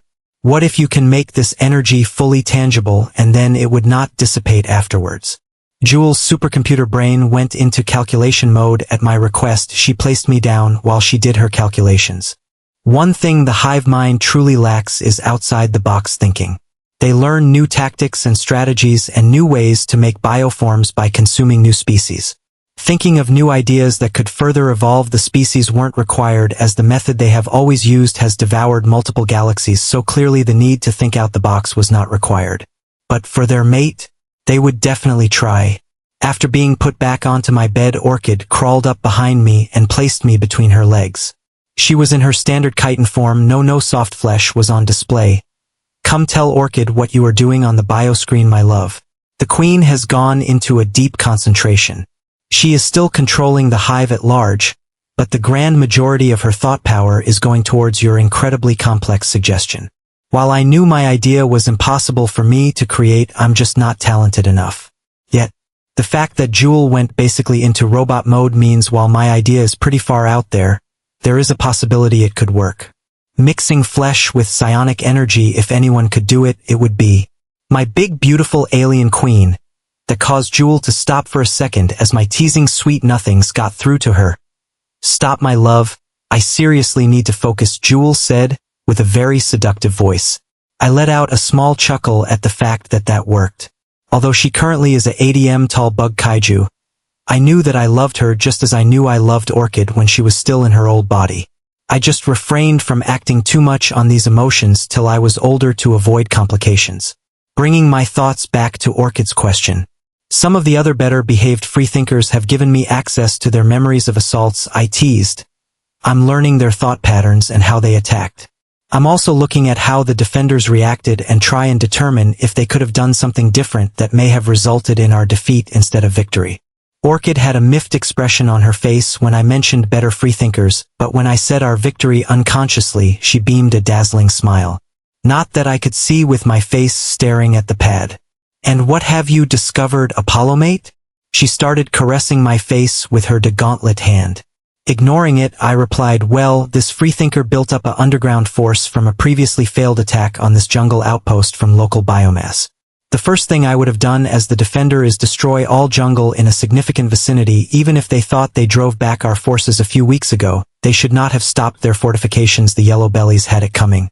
I continued to drone on about these yellow aliens, but Orchid stopped listening as she became absorbed once more as me mentioning the hive as our forces was riling up her hormones again, and she was trying to hold them back as she did not want to be hit with the stick again.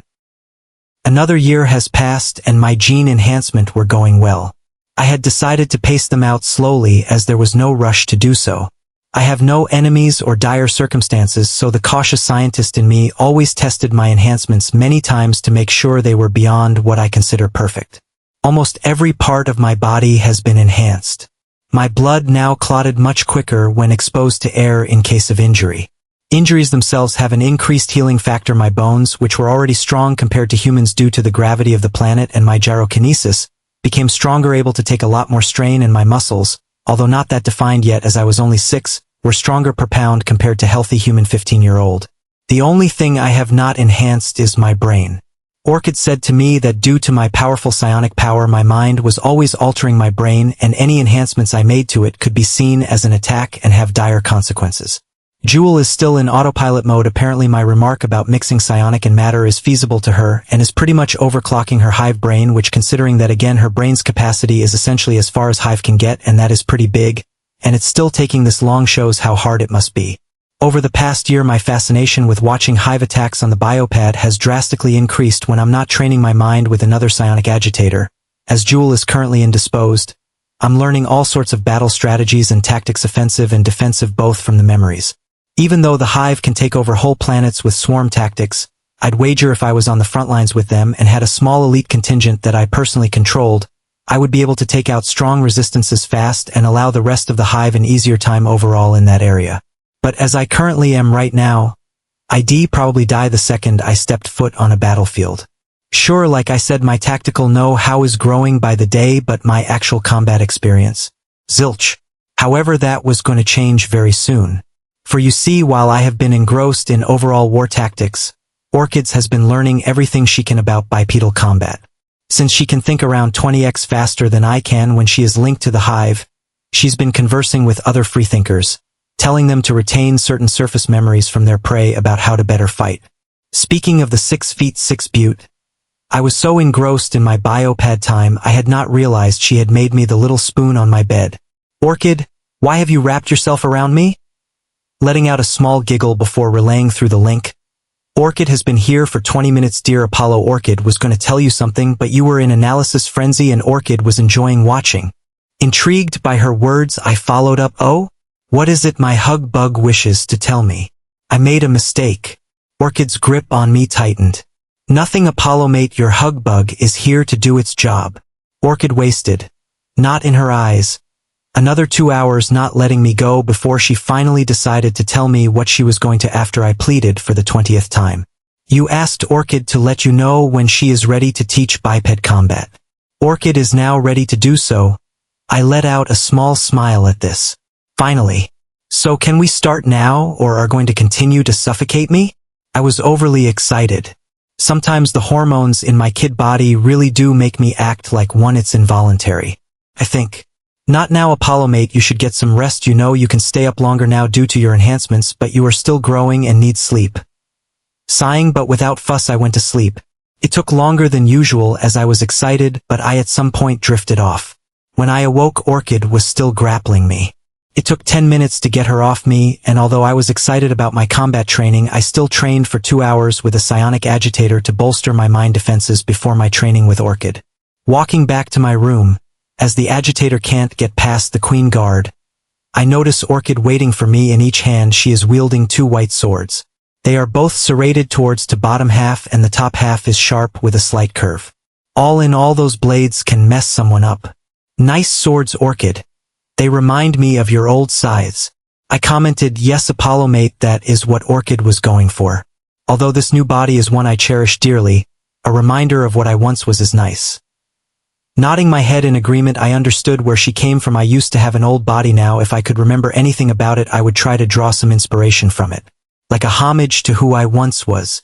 So what's the plan, madam? Straight to swords. Orchid let out a small giggle before responding. While it would be amusing watching you spin your sword around, you would most likely injure yourself. No, we will start with basic moving techniques, then followed with hand-to-hand training, then basic sword patterns. Sounds easy enough, let's get started. I quipped. It wasn't. I thought basic moving techniques would be a breeze, but as a novice they are quite problematic. Changing the entire way you move doesn't happen right away. You can do it for a short while. Front leg slightly forward with back leg, back foot facing 90 degrees away from body with both legs having a slight bend. The goal is to keep Orchid directly in front of me while she moves unpredictably. While at first it's a bit easy, your body forgets and goes back into its normal way of movement and messes the whole thing up. Now my body is currently enhanced, so my body's reflexes are changing at a fast pace, but every time I'm getting a little better, Orchid changes how she moves. This can make me stumble or confused and makes me fail. We continued to go at it for hours. My body gleaming in sweat. Although tiring, I was enjoying every second of it. It's like my body was craving it. All these enhancements and nothing to do with them. Well, no longer my body was getting its fix. I could now somewhat consistently follow Orchid's basic movements. After a while, when she was satisfied with my progress, she stopped. Well done, Apollo dear. You are a quick learner. It takes prey of your age much longer to get those basics down. As expected of our mate. Now come and eat to get your energy back. Orchid's chest armor melded back into her body and her D-sized breasts came into view. Rolling my eyes, I walked over and dug in. I was going to stop feeding from her and Jewel a while ago, but firstly, they would not let me eat or drink anything else, and secondly, I later decided to just stop when I hit puberty. It is a superfood after all, and I currently see it as nothing more than getting my nutrition in a rather convenient way. Orchid, on the other hand, does not. As I was drinking away from her dull pink nipple, one of her hands was covering her mouth, doing her best to stifle her moans. Orchid, it would seem, has developed a feeding kink. She would get all hot and bothered for about 30 minutes after. When Jewel was still operational, she did not have this same tendency. Maybe it was because she was still in her giant body, but she only got enjoyment out of feeding me her love, not horny like the creature commonly known as Orchid. After my meal, I stepped away from Orchid. I felt 100% again. Superfood indeed, but Orchid's legs were bent in slightly for obvious reasons. She thought she was really sneaky at hiding her state, as I've never called her out on it. She was not. I'm still not quite ready to carry on yet, Orchid. How about a 30-minute break? I said, giving her a chance to recover. Orchid's eyes gleamed at my remark. Of course, dear Apollo, if that's what you need, I will just wait over there, she said in a tent-pitching tone before walking to the other side of the room. I let out a soft chuckle as I watched her waddle away. Come on, Orchid, get yourself together. You're lucky your love hasn't noticed, or you would get hit with the stick again. After a short interlude, we continued. Basic hand-to-hand combat was also very difficult, although we were only doing blocks and counters, from what looks to me a new form of martial arts that Orchid created from the amalgamation of memories and data she had received. It was very draining. After 5 minutes, my arms were sore and my body was gasping for air, yet at the same time, it felt amazing as my gene enhancements were shifting into maximum overdrive, trying to adapt to the rigorous training. Getting used to the rhythm and the pain, another couple hours passed before Orchid told me to have another rest, which I then folded onto the floor at the word. Are you okay, Apollo mate? Orchid will understand if you want to continue tomorrow instead of after a break. While I wanted to do so, I promised myself a long time ago that I will train with everything I have.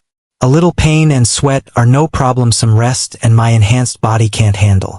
Deciding to rest standing up as I fear my legs will turn to jelly if I continue to lay down, I have some banter with Orchid for 30 minutes before continuing to the last part of today's training. For the last training, we have made a few swords for you, love. Please choose one which resonates with you and Orchid will train you in that style. Orchid said this while picking up 2 swords. They are both bone white with golden accents down the shaft of the blade. The blades themselves are slightly curved, with the bottom half being serrated and the top part of the blade is more than razor sharp. Looking at them closely, they reminded me of old Orchid. I like your swords, Orchid. They remind me of your old scythes, I commented. I like to mention her old body from time to time as to reassure her that it's the Orchid inside the flesh sack that I like, not the beautiful outer shell. Orchid let out a gleeful smile at the comment and responded, yes, Apollo mate. That is what Orchid had in mind when having these swords created. I had used my scythes for centuries after all. A weapon of similar shape helps with combat memory. She took a small pause. Now choose your weapon, dear. It took a lot of effort making non-biological weapons that are psionic in nature. Looking over at the makeshift weapon rack, I perused over a few different types of swords. Great swords, short swords, curved swords, even rapiers and estocks. While all had their merits, I wanted something that provided a good variety. Then I spotted a sword and was instantly drawn to it. The sword is an arming sword in design, perfect for one-handing, but the black leather-wrapped handle is large enough that two-handing is perfectly viable. The blade. The blade itself was 33-inch, a little bit larger than a standard arming sword. The material used in the blade was unknown to me, but looked black with blue psionic engravings running down the fuller of the sword. As if noticing my enthrallment, the blade's blue engraving pulsated and glowed. This one, I said as I picked up the blade. I felt a thrum of energy enter my body as I did. Orchid looked a bit uneasy at my choice. Are you sure, Apollo? While it is an excellent weapon, it is the only power sword here. The rest are just standard psionic weapons. We know that due to the psionic imprint added during creating a power weapon, the weapon develops a sort of pseudo-consciousness and the conscious can have hostile or negative effects on its wielder. While both of us were unaware, during its creation the psionic energy used was so tainted with the Hive's love for me it's literally a part of the sword now, along with something else. I think the sword is fine, my little worry bug. In fact, when I picked it up I got a wave of energy that coursed through me and it felt great. A small blush appeared on Orchid's face at the endearment. If you think the sword is fine, then I trust you completely. Now stand over there and get into the movement position we were doing earlier. You mean before I had my delicious lunch? I teased, making Orchid's blush reappear. Yes, that's correct. Now to start, we are just going to move back and forth while we engage in slow clashes. After that, Orchid will show you a solo technique to practice. I'm somewhat relieved that the basic swordsmanship felt easier than the hand-to-hand. It felt like the sword was somehow aiding my subconscious into making corrections and mistakes in my stance. But I couldn't get overconfident because as soon as I made some progress, Orchid will pick up the pace or add a feint and hit me with the flat part of her sword. After another few hours and Orchid showing me the solo practice, which was basically just the Myers square, I was done with my first day of combat training. Phew, what a day! I'm going to sleep well tonight. What about you? I asked Orchid. Orchid sleeps well every night she is with you, dear Apollo, she purred. I gave her a warning look before continuing. This sword is incredible, by the way. What material was used to create her? Giving the sword's fuller a caress. Her? Orchid turned towards me as fast as lightning. Yes, humans often call their weapons she. Their ships as well. As if you take care of them as well as you take care of your lover, they will go above and beyond. Orchid sees. She eyed the sword carefully before answering my question. That sword's components are actually rather impressive. It is created from the queen of another hive we fought long ago.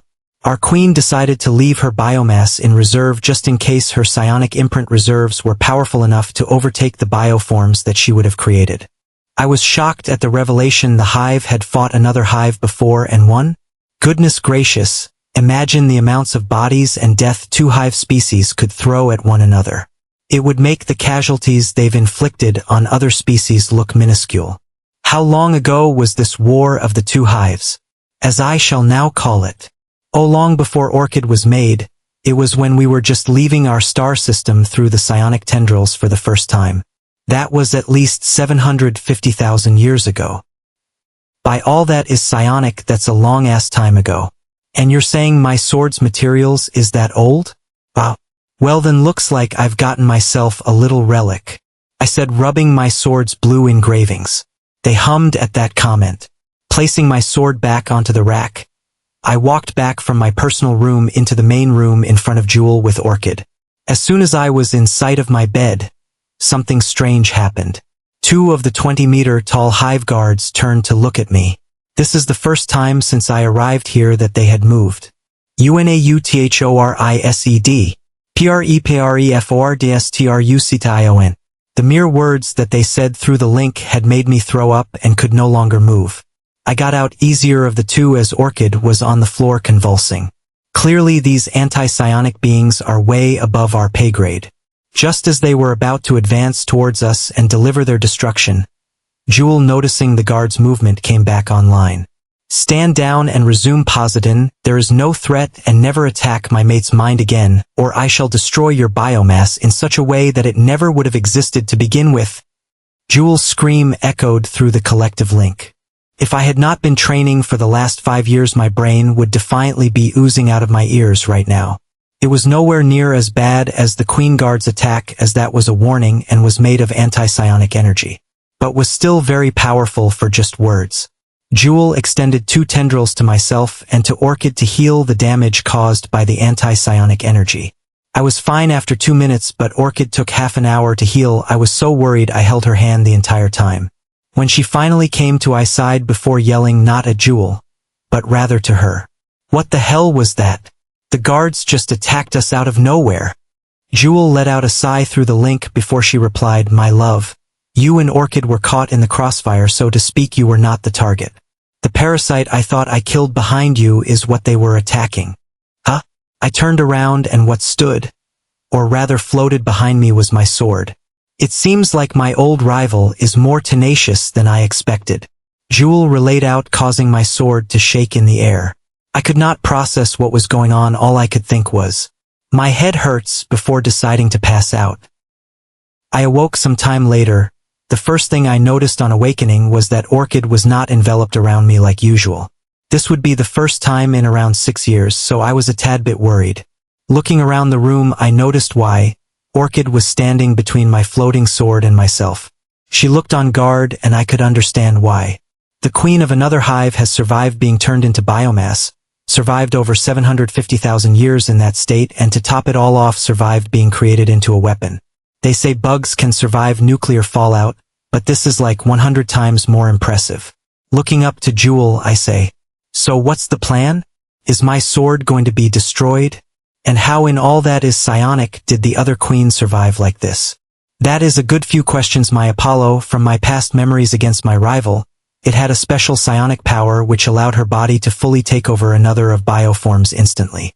It would fight on the front lines, and when my bodies devoured it, the biomass was rendered useless. Only when we destroyed every single bioform it had, did I manage to kill it. I never got her unique psionic power from devouring her, and it seems now I understand why. She can even survive becoming pure biomass, her psionic mindspace hidden deep within every atom of it. Truly impressive. Listening to Jewel's explanation of the rival queen's ability was shocking. Psionic powers truly come in all flavors. The rival queen's ability was borderline immortality as long as a piece of her or her former hive existed. As for the sword's destruction, Jewel turned her head so her faceplate was staring at the queen-cum-sword. I can feel that during the psionic forging our love for you was ingrained into the sword accidentally. As such it poses no threat to you, therefore it may live. For now, she said towards the sword, causing it to shudder in the air, walking over to Orchid before stroking her back, causing a small jolt of surprise. At ease, my dear, you heard Jewel. My sword is as obsessed with me as the rest of you. Orchid reluctantly lowered her sword guard. Standing in front of my sword now, I wondered, so a fully conscious being is inside my sword? I don't know if that's cool or not. Even to this day, forgetting that I basically have more than one person on my head at any time, Jewel responded. While I said my old rival was still alive, being biomass for 750,000 years does have its drawbacks. Her mental functions have deteriorated greatly. It is basically now just intent, emotion, and instinct. It does not have any full thoughts and cannot converse or think. It only followed you in here because its instinct is to aid and protect you, nothing more, nothing less. I mused for a moment, staring at the sword. It's had a rough 750,000 years for it, even if it was Jewel's old rival. That had nothing to do with me. I've already decided that, in the future, I would mostly play the neutral party in her wars. She is a grown-ass hive, she can do what she pleases. I'm not going to tell her who she can and can't eat. I may join some wars of hers in far-off galaxies for research into my war tactics, but not against my home galaxy, as I want to explore that fully before the inevitable. In that regard, I felt no bother in wielding her old rival as my new companion. I reached out to grab her and I felt a pulse of pleasure run through me again. Interesting, Jewel commented at the psionic pulse. It seems my old rival here is trying to bond with your mind space, my love. What do you mean? I questioned. From the basic emotion coming from her psionic frequency, it seems it wants to connect with your mind space so it can better understand your wants and needs. While I would never do so with you, as your beautiful head would explode, I would not be against this bond. Pondering for a moment, I had a couple more questions for Jewel. Although I trust her unconditionally, at this point I still like to know what would happen if I did bond with her. And once again, reading my mind, it's quite convenient to be honest, Jewel happily responded. There are a few different types of mindspace bonding. The first is a lesser being with full psionic capabilities wanting to become a greater being, object, or pet. In doing so, they become fully in tune with their new master's wants or desires. I would do this with you, as all I want is to feel everything you are every day for all eternity, she said, going a little crazy for a moment. Alas, as I said, your head would explode having me inside of it. The second type is a parasite bond. This type are biocult infiltrators use. They blend into prey's populations, then slowly take over. They do this by having them eat a special type of psionic hive poison, which then turns into a psionic parasite which attacks their mindspace just enough to alter their thoughts, converting them into our puppets even though they still think they have free will, in order not to arouse suspicion from their defensive casts. When the time comes for invasion, sometimes half a planet could revolt and aid us in the conquest before we also consume their biomass. I let out a small shudder at that one. The third type is the opposite of the first one. A greater being imposes its will on the lesser and turns it into a slave. I believe that is the term. It sounds like becoming like us, but with extra steps. Apparently this type is very taxing on both the greater being and the lesser being will always die afterwards due to their mind essentially becoming ruptured. As you have probably already figured, my old rival wishes to invoke the first type of bondage. If you choose to go through with it, I shall oversee the entire ordeal before resuming my research. I didn't need to think on this. The bondage between me and the sword had no downsides on my end. In fact, the sword, no, the former queen, was basically abdicating its new freedom and giving it to me. Despite being a sword, I gave it a warm look as thanks. Its blue fuller hummed with energy in response. Okay, let's do this. How do I do this? Smiling at my enthusiasm, Jewel responded. You need not do much, just lower your mental defenses and that pulse you have been feeling will enter your mindspace. My old rival may be a fraction of what it once was, but its instincts are still more impressive than my drones when they have no commands. Let it do what it needs to do once it's inside your mindscape. Nodding my head, I lowered my defenses. The sword pulsed again. As it entered my mindspace, the pleasure I got from it this time caused a moan of pleasure to escape my lips.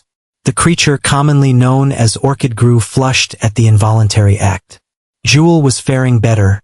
Knowing that I was only a child, she could restrain herself, but still squirmed a little. Inside my mindspace was the sword. It was transparent and slowly floating towards the center of the space. Once it got there, chains sprouted up from goodness knows where from the white water like floor and wrapped themselves around the sword. The chains were not there so bind the sword.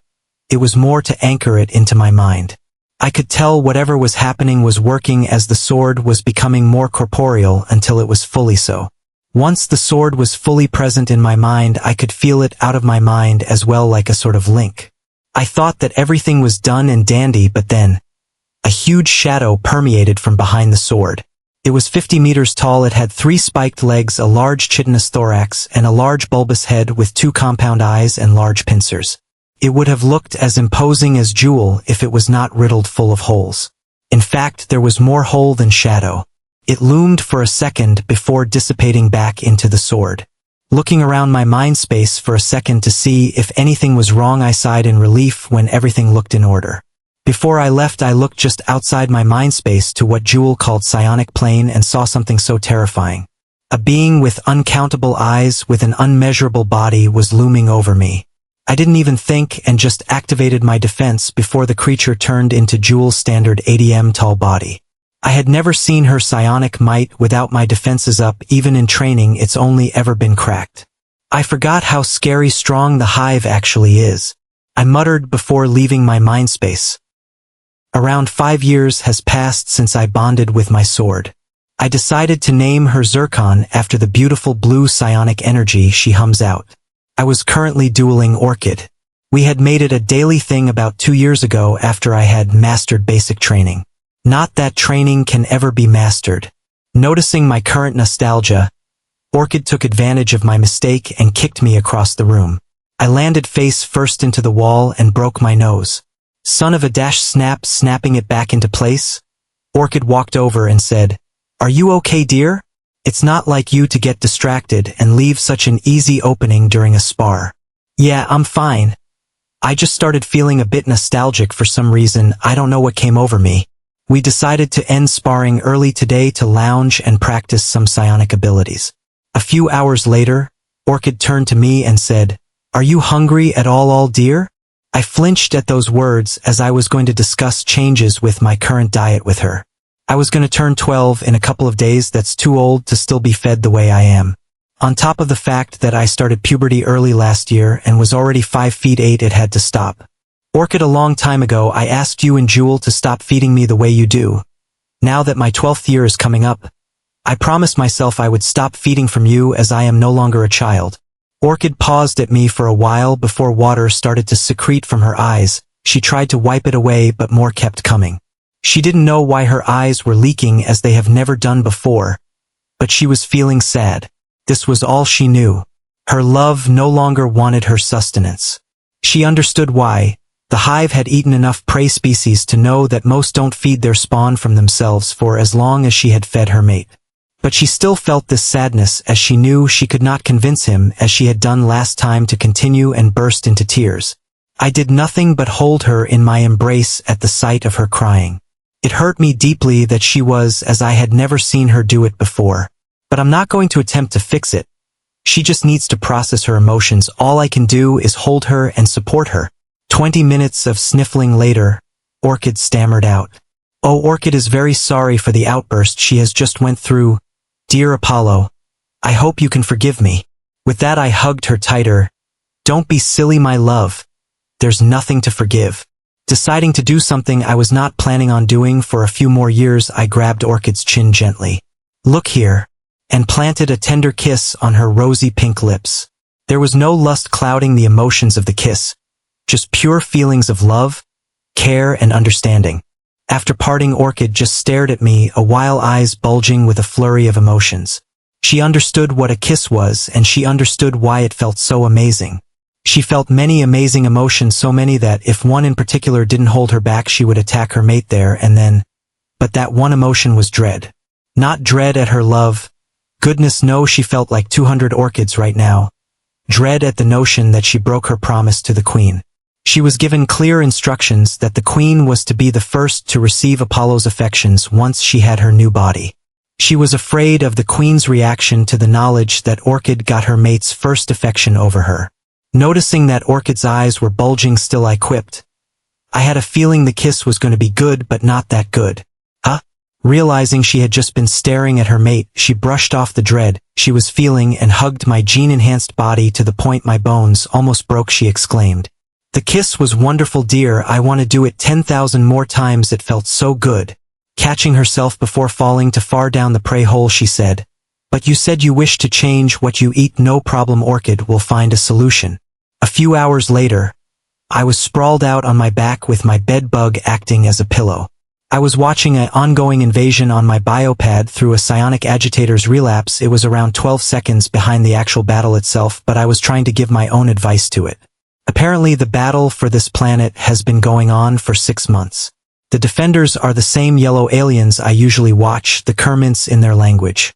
The Kermints are a multiple galaxy expanding race and have been the Hive's main food source for the last century. The Kermints are on average 6 feet. They appear to be naked, but on closer inspection they wear a special clothing that they integrate into their epidermis for the ability to control it. They are humanoid in body proportions and their heads are rounded with pointed ears, no nose, and a pair of green eyes. They reach maturity in 3 years and lay frog spawn like eggs in the hundreds. It's the closest the Hive has ever gotten to a farm of sorts. There's just so many of them. Of course there's more Hive, but they don't know that. As a matter of fact, no one knows where the Hive originates from. Most species have invented some form of anti-paradox field on their ships which allow FTL. It's these type of devices which can be traced by very, very distant galaxies easily, and therefore the Hive's home system, with its lack of technology and its rather unimpressive 3 brown stars, does not even begin to seem like a habitable solar system, therefore is completely ignored. While giving the agitator some advice to attack a left bunker-type building, as they have repeatedly ran out of ammunition every 12 minutes for 45 seconds each time, I was interrupted by something landing on my chest.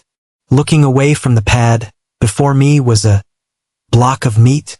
Looking to me left at the smiling Orchid, I asked, "So I take it this is my new food?" "Yes, Apollo dear. Although not nearly as efficient as my milk, your enhanced body will get all the nutrition it needs from one of these a day."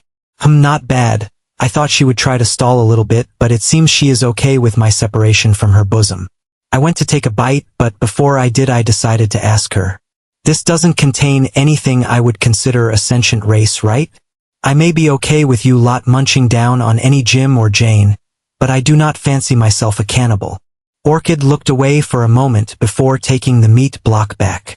I'll have this one, Apollo dear, just in case. I will go get you another one with what you consider animal prey." Letting out a chuckle at her dashing away, I recalled I've never seen her eat, as she always does so whilst I'm asleep, and then she does not have to for multiple days because of how perfectly made her body is. Looking back at the pad, I was greeted with a wall of fire in the distance from the agitator's point of view. What happened? I spoke into the pad, which then entered the whole Hive's connection before getting to the agitator, as my psionic telepathy was not powerful enough to go that far. "I'm only an augmented human after all. This one attempted your strategy, Apollo mate. It was successful, but the prey considered this a place of extreme importance and used their fire explosives to hold us back and are now reinforcing the area with their powered suits. The benefits of this strategy has outweighed the costs of the drones and warriors' deaths, as this one can now attack with the elite cast against their powered suits, weakening their defense." "Well done, Apollo mate." I pondered for a moment. My goal was to puncture through and cause an entrapment. I did not take into consideration artillery support to halt the advance. Still, I'm glad I've learned something. Orchid came back shortly after and confirmed only what I considered animals were in this meat block. It did not really taste like anything, but I was not bothered. As I was eating, Orchid decided to be cheeky. "So tell Orchid dear, now that you no longer wish to consume your nutrients from my breasts, should I remove them and replace the space with just a thicker armor?" Spitting out my food that I was chewing out, I shouted, "Don't you dare!" Another 3 years have passed by in relative peace. I was sprawled out on my bed as usual, Orchid clutching onto me as usual. I was currently going over my latest gene enhancements, one of which was an attempt to hinder my growth. Although I'm currently 15, my enhanced body's puberty was really amping up my growth. I'm currently 6 feet 7 inches height. I do not wish to go over. Although I could make myself look like a 3-meter tall demigod, I'd rather look normal by my aesthetic taste. Speaking of aesthetics, my looks have bloomed pretty well in my opinion. I have a light skin tone, probably from living underground for 15 years, and short wavy purple hair. My hair used to be brown with purple in some places, but as my psionic powers have grown, it has affected my hair color. I have brown eyes and arched eyebrows which highlight my features. I have a well-defined nose, full lips, and a round symmetrical face. I can't really remember what other humans look like in general. It's been basically my whole life since I've last seen one, but maybe it's vanity or my ego, but I think I'm a hot piece of ass. Speaking of body parts, thanks to my enhancements, my muscles don't have to grow out to become stronger, therefore my body is very strong while looking only slightly muscular. Dear Orchid wishes to know when you will be done. She wishes to spar. From the way Zircon is hovering around the bed, Orchid reckons she feels the same way. Orchid said, pulling me out of my self-flattery. I shall only be a few more moments. I think I can alter my hormones in a way that they won't affect my growth anymore after the next batch. I was cut off by a loud crashing noise next to me. Jewel's giant body has collapsed a short ways away, which caused the commotion. Jewel! Our queen! Both me and Orchid exclaimed. Before I could even move, the queen's guards were already circling her body. They moved faster than I could even comprehend. Still, that did not stop me from running over. Oi! What happened to Jewel? Is she okay? I was freaking out. Orchid was at first before she reconnected with the hive. When she did so, she stealthily moved away to the side of the room. What's wrong with Jewel? Answer me, I shouted. The guards could not answer me, as they had been instructed years ago that invading my mind would result in their destruction, so they just stood on guard, preventing me from getting close with their giant bodies. Taking a second to calm down and look at this rationally instead of a brain-dead fool, I noticed the guards were just protecting the body and not in disarray. Orchid Orchid was not next to me. Even stranger. Even though a detached limb now, her main drive is still to protect the queen from danger. Heck, even the bedbug would have sprang into action even though it has zero combat capabilities. Something weird is going on, I murmured to no one in particular. At that moment, Jewel's body started to twitch and rise again. I was relieved, but something was different. Jewel movements were almost robotic. She looked like she was being controlled by something, but that would be impossible. She is the queen of the hive. Nothing can control her mind, only herself. After Jewel's body was upright again, the guards returned to their spots. I tried to connect with Jewel through the link, but it felt like static instead of a clean connection like usual. I turned around towards the hive guards in case their anti-psionic frequency was causing the issue, but when I saw them, my confusion only grew. They were in their usual spots at the side of the chamber, but instead of upright, they were crouched down in a sort of kneel. Before my confusion could triple, I heard something. Pat, pat, pat. The sound of bare feet walking across the floor growing closer. I turned towards the noise, and what I saw jolted me with shock. A woman 8 foot tall yet still looked petite. She had exoskeleton covering her ribs and chest, with some also covering her legs and hands and other erogenous regions. She had set of luscious lips and a small nose. The top of her face was covered in a chitin plate, but something akin to eye slits were expelling a purple energy. Her head itself was very large and bulbous and had a pentagonal-shaped chitin plate at the front, but was also somewhat translucent, not quite tangible. From the back of head flowed brown hair and a pair of white tentacles as long as she was. Also strange auxiliary items or body parts orbited around her in a way that looked like they were also a part of her body. I was no fool. I knew who this was, but I just could not comprehend this exotic beauty in front of me. I take it this form is to your liking, my mate? It took years to create after all, Jewel said in a sensual, arousing tone, continuing her walk over to me.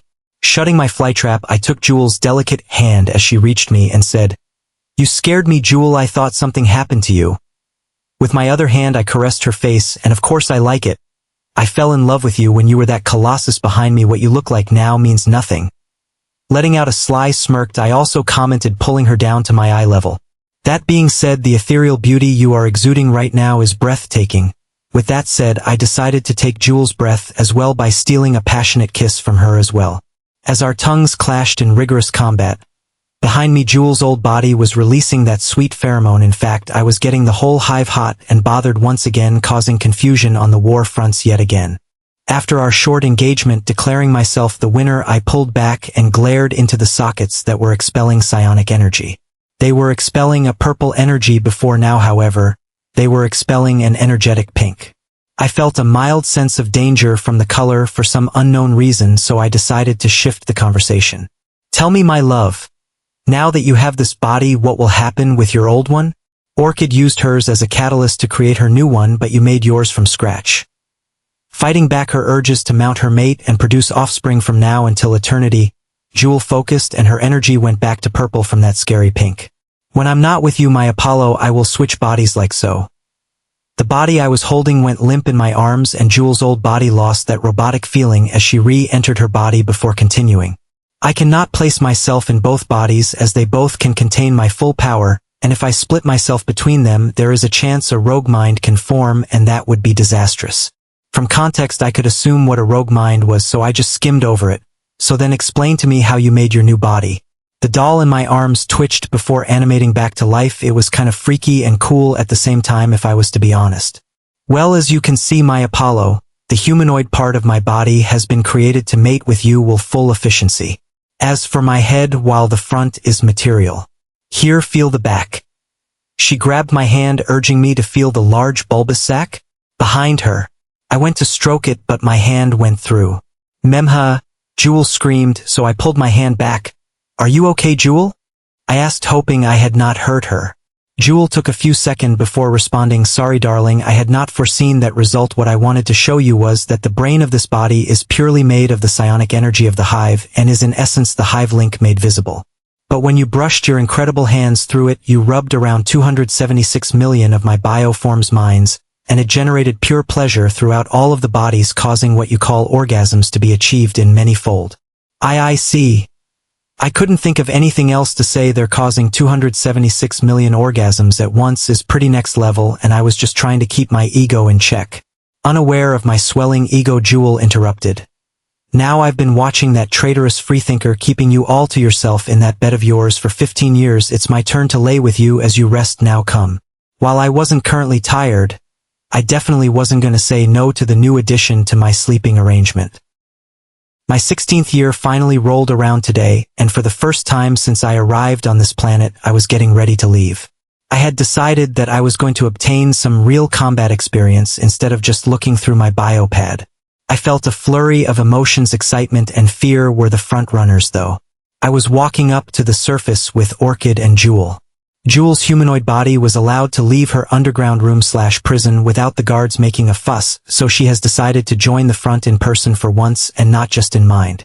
That being said, one of her physical bodies being thee will greatly increase the hive's capabilities at large. Are you sure you wish to attend the attack on the yellow prey species? Orchid would much rather you stay here, so we can begin mating. Orchid had been bringing that point up a lot lately. I had turned 16. The dedicated time I asked for to adjust and evaluate if I wanted to be their mate. Now don't get me wrong, I definitely want to be their lover now. There is no room for question on that front.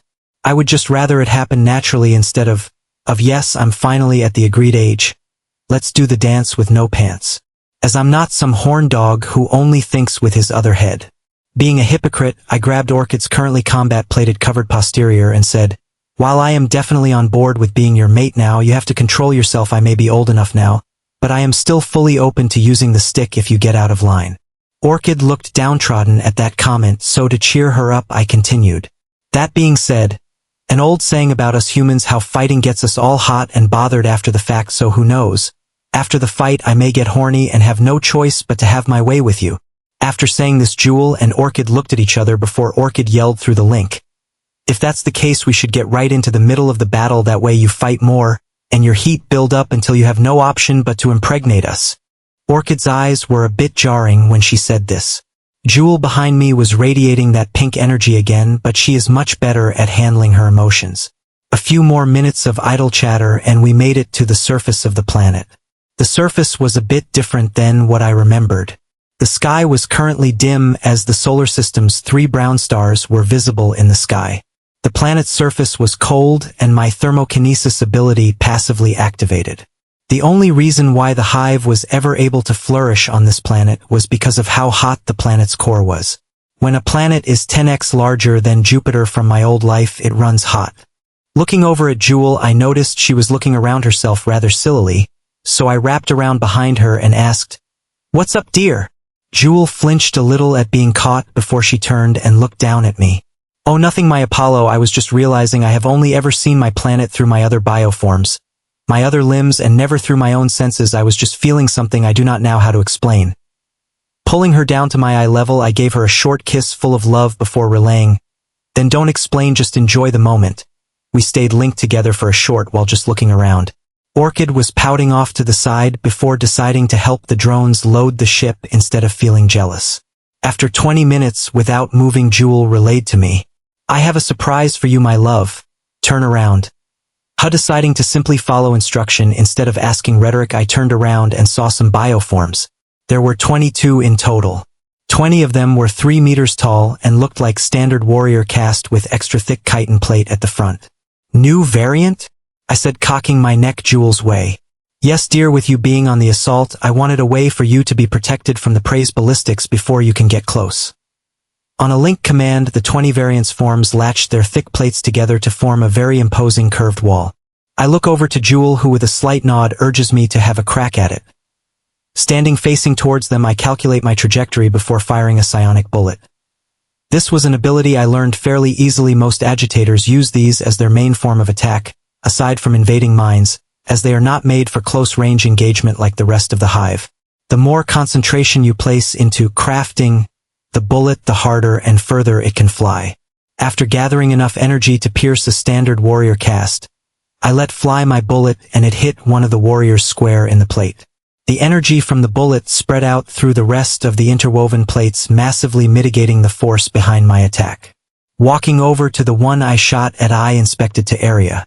No damage to the plate at all, and the ability to share the force behind the attack is very impressive. Once the demonstration was done, the plate warriors unlinked and started to reform to where they were before. I gave the one I shot at a little pat and rub for a job well done, which caused its 4 legs to tap around rapidly in a little dance before it followed suit. After the introductions from the warrior caste, one of the 2 not from them stepped forward.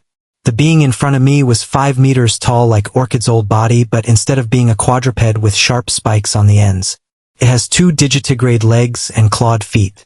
His torso was thick with tan chitin plates. It had 4 arms. 2 were shaped like the swords of the Queen's Guard and 2 3-fingered hands currently empty. It had a tail with a small point on the end, which I found weird as the hive does not have tails on most of their bioforms unless they are invading an ocean planet. Its head was slightly more humanoid than the standard pentagonal head most forms have. It has pitch black eyes, a flat mouth which opens up from the cracks on its face into mandibles with sharp white teeth. It also has small tentacles coming out of the top of its head like hair. Looking back at Jewel, I ask in astonishment, "Is this a stalker gene cast?" Getting affirmation from Jewel, I was left shocked. "Well, look at you." I let out a little chuckle. "Aren't you just beautiful?" Reading my base thoughts on the link, the stalker in front of me knelt down so I could inspect its features closer. I was excited about this because, like Jewel's guards, the stalkers are not linked in any way with the hive. Even biocult infiltrators have a link they have to activate if they want to. The stalkers can't do this, but they can read psionic users' thoughts naturally. They actually appear invisible to most psionic users, as they can only appear if they let you see them. "What has brought you back to the home world, gorgeous?" I couldn't stop complimenting it. Other than Jewel and Orchid, the stalkers are some of the most intricately created, enhanced, altered and spliced beings in the whole hive, and it's the scientist in me causing me to gush at it. It responded in a soothing, methodical tone. I received a psionic foresight in which I was engaged in battle with what my reproductive hormones determined was my mate. Curious to find out, I returned to the nearest hive fleet I could find to learn more. Your face was ingrained onto the conscious of every bioform in the ship, so I determined that you were the entire hive's mate as well. At that realization I had another psionic foresight where I was smaller than my current form and was engaged in another form of battle with you, only this time we were fighting each other on what you would call a bed. I appeared to be losing as I was crying out while you inserted a large fleshy rod into me repeatedly. So I came all the way back to home world to investigate further, as I seemed to enjoy the loss, and that makes little sense to me. I was rendered speechless at the story just told to me. If I were less in control of my body I would probably be pitching a tent. If that was the case though, it wouldn't have lasted long, because the sheer malice that started to radiate from behind me almost sent me onto my knees. I had to increase the effect of my gyrokinesis just to stand upright. You dare! You dare! Jewel was furious. This stalker, who was basically a stranger even to her, had just decided upon itself that it would be one of her mate's prime reproductive candidates. She was fine with the stalker calling itself with subjective and possessive pronouns in her presence. It had been on its own for probably a few thousand years, and the stalkers are very strange to begin with. She could forgive that, but the lack of respect regarding mating rituals in front of her was crossing the line. Jewel was getting ready to eat the stalker then and there to save herself the hassle, but then noticed her love's confused face. He could feel her anger and was confused as to why she was so. Looking at the one thing she loved more than anything in the entire infinite, her anger subsided a little, and relayed to the stalker in a less than pleased tone. Listen here, you may have had the last few thousand years on your own, but you are now in the presence of your queen. I expect you to act as such and not try to engage in mating with dear Apollo before I have. Are we clear? The stalker was not scared of her queen, but no matter what, loyalty to the hive was ingrained onto every bioform in its fold, even the quirky such as her, so she knelt down in submission and spoke as any other hive member would. This one understands our queen. Forgive this one's excitement at meeting our mate. It caused this one to act above what is expected her. She relayed in her monotonous voice. Jewel nodded her head at the change in decorum. Good. Now Apollo dear, you can continue. I was just silent during that short outburst from Jewel. Her new body looks cute when mad, is all I could think. Jewel caught on to that thought and tried her best to keep her regal showing she was displaying towards the stalker. Deciding to turn my focus back towards the stalker, I examine her body in further detail.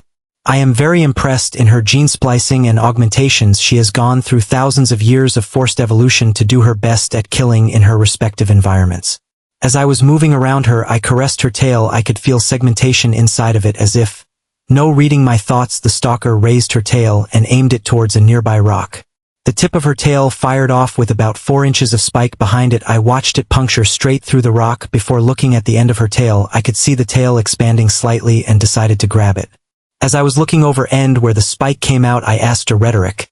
So from what I can observe, the muscles in your tail act as a compressor, allowing the air inside to build up, so it can fire a stronger shot depending on what you need.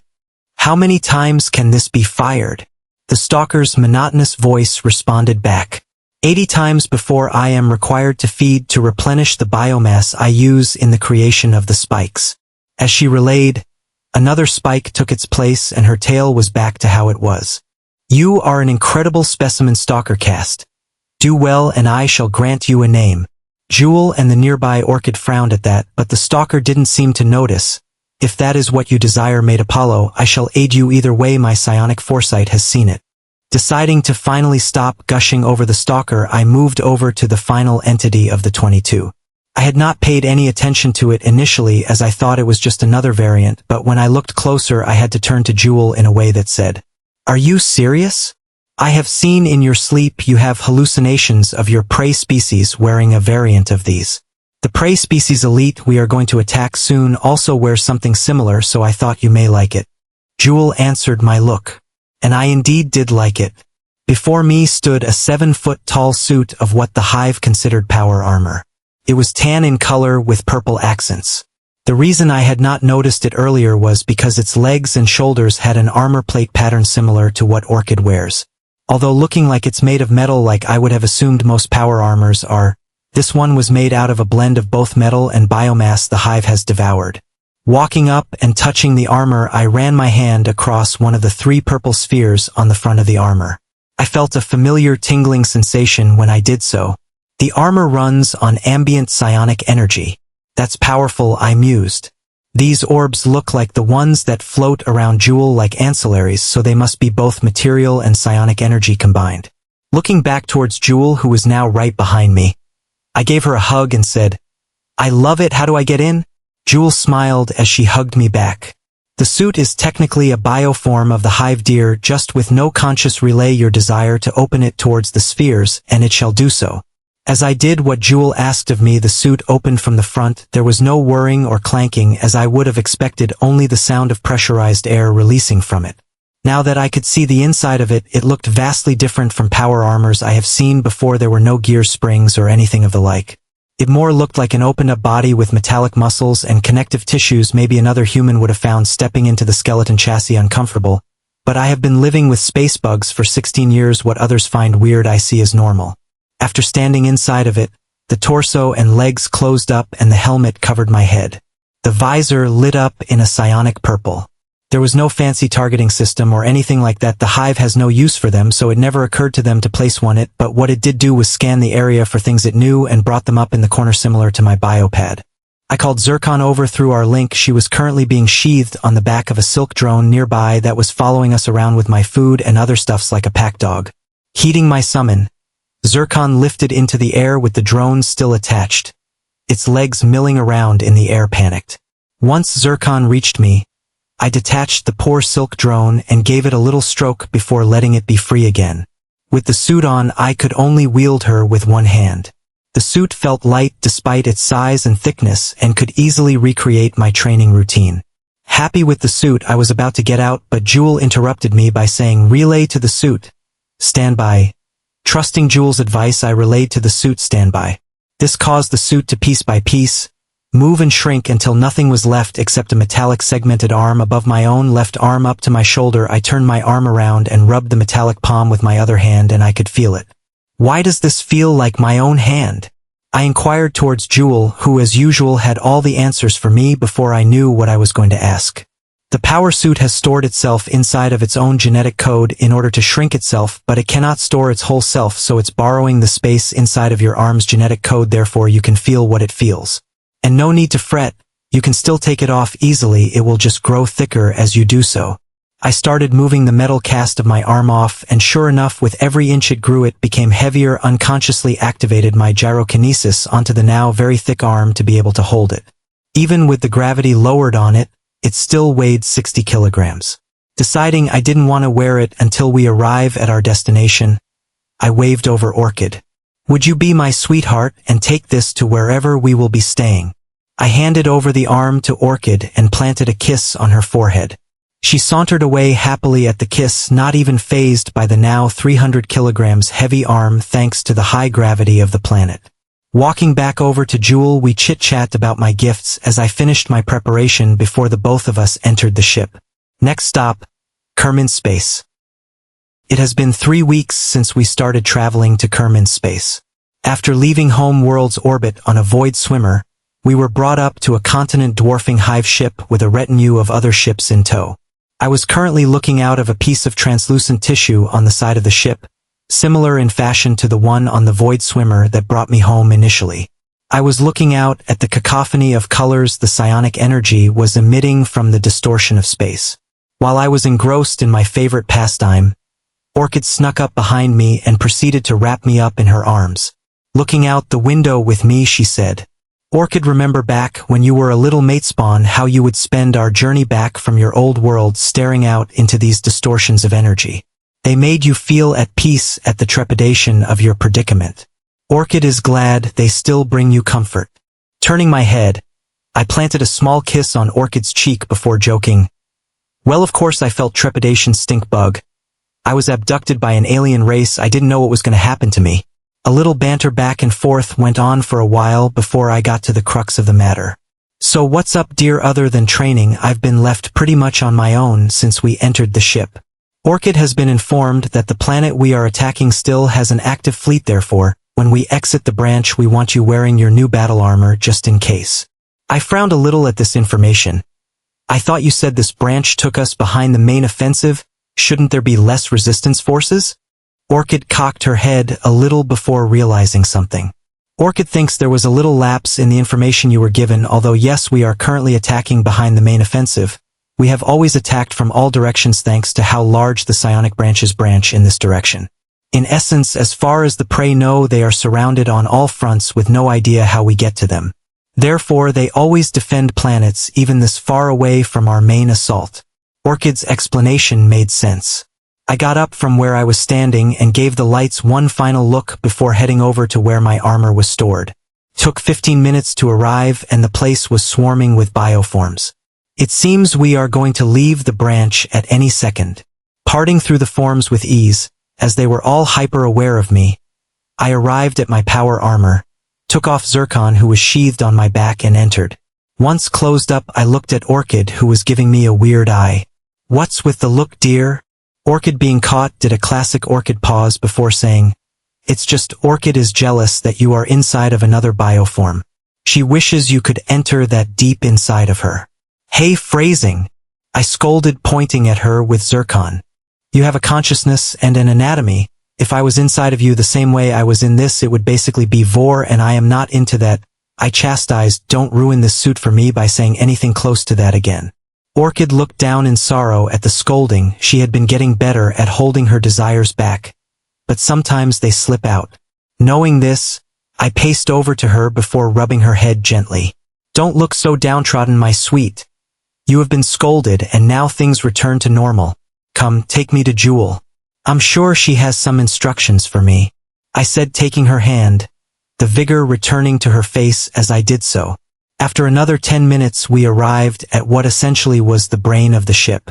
There Jewel stood with the tentacles on her back jammed into the brain, doing whatever a Hivemind does when linked with a continental-sized ship.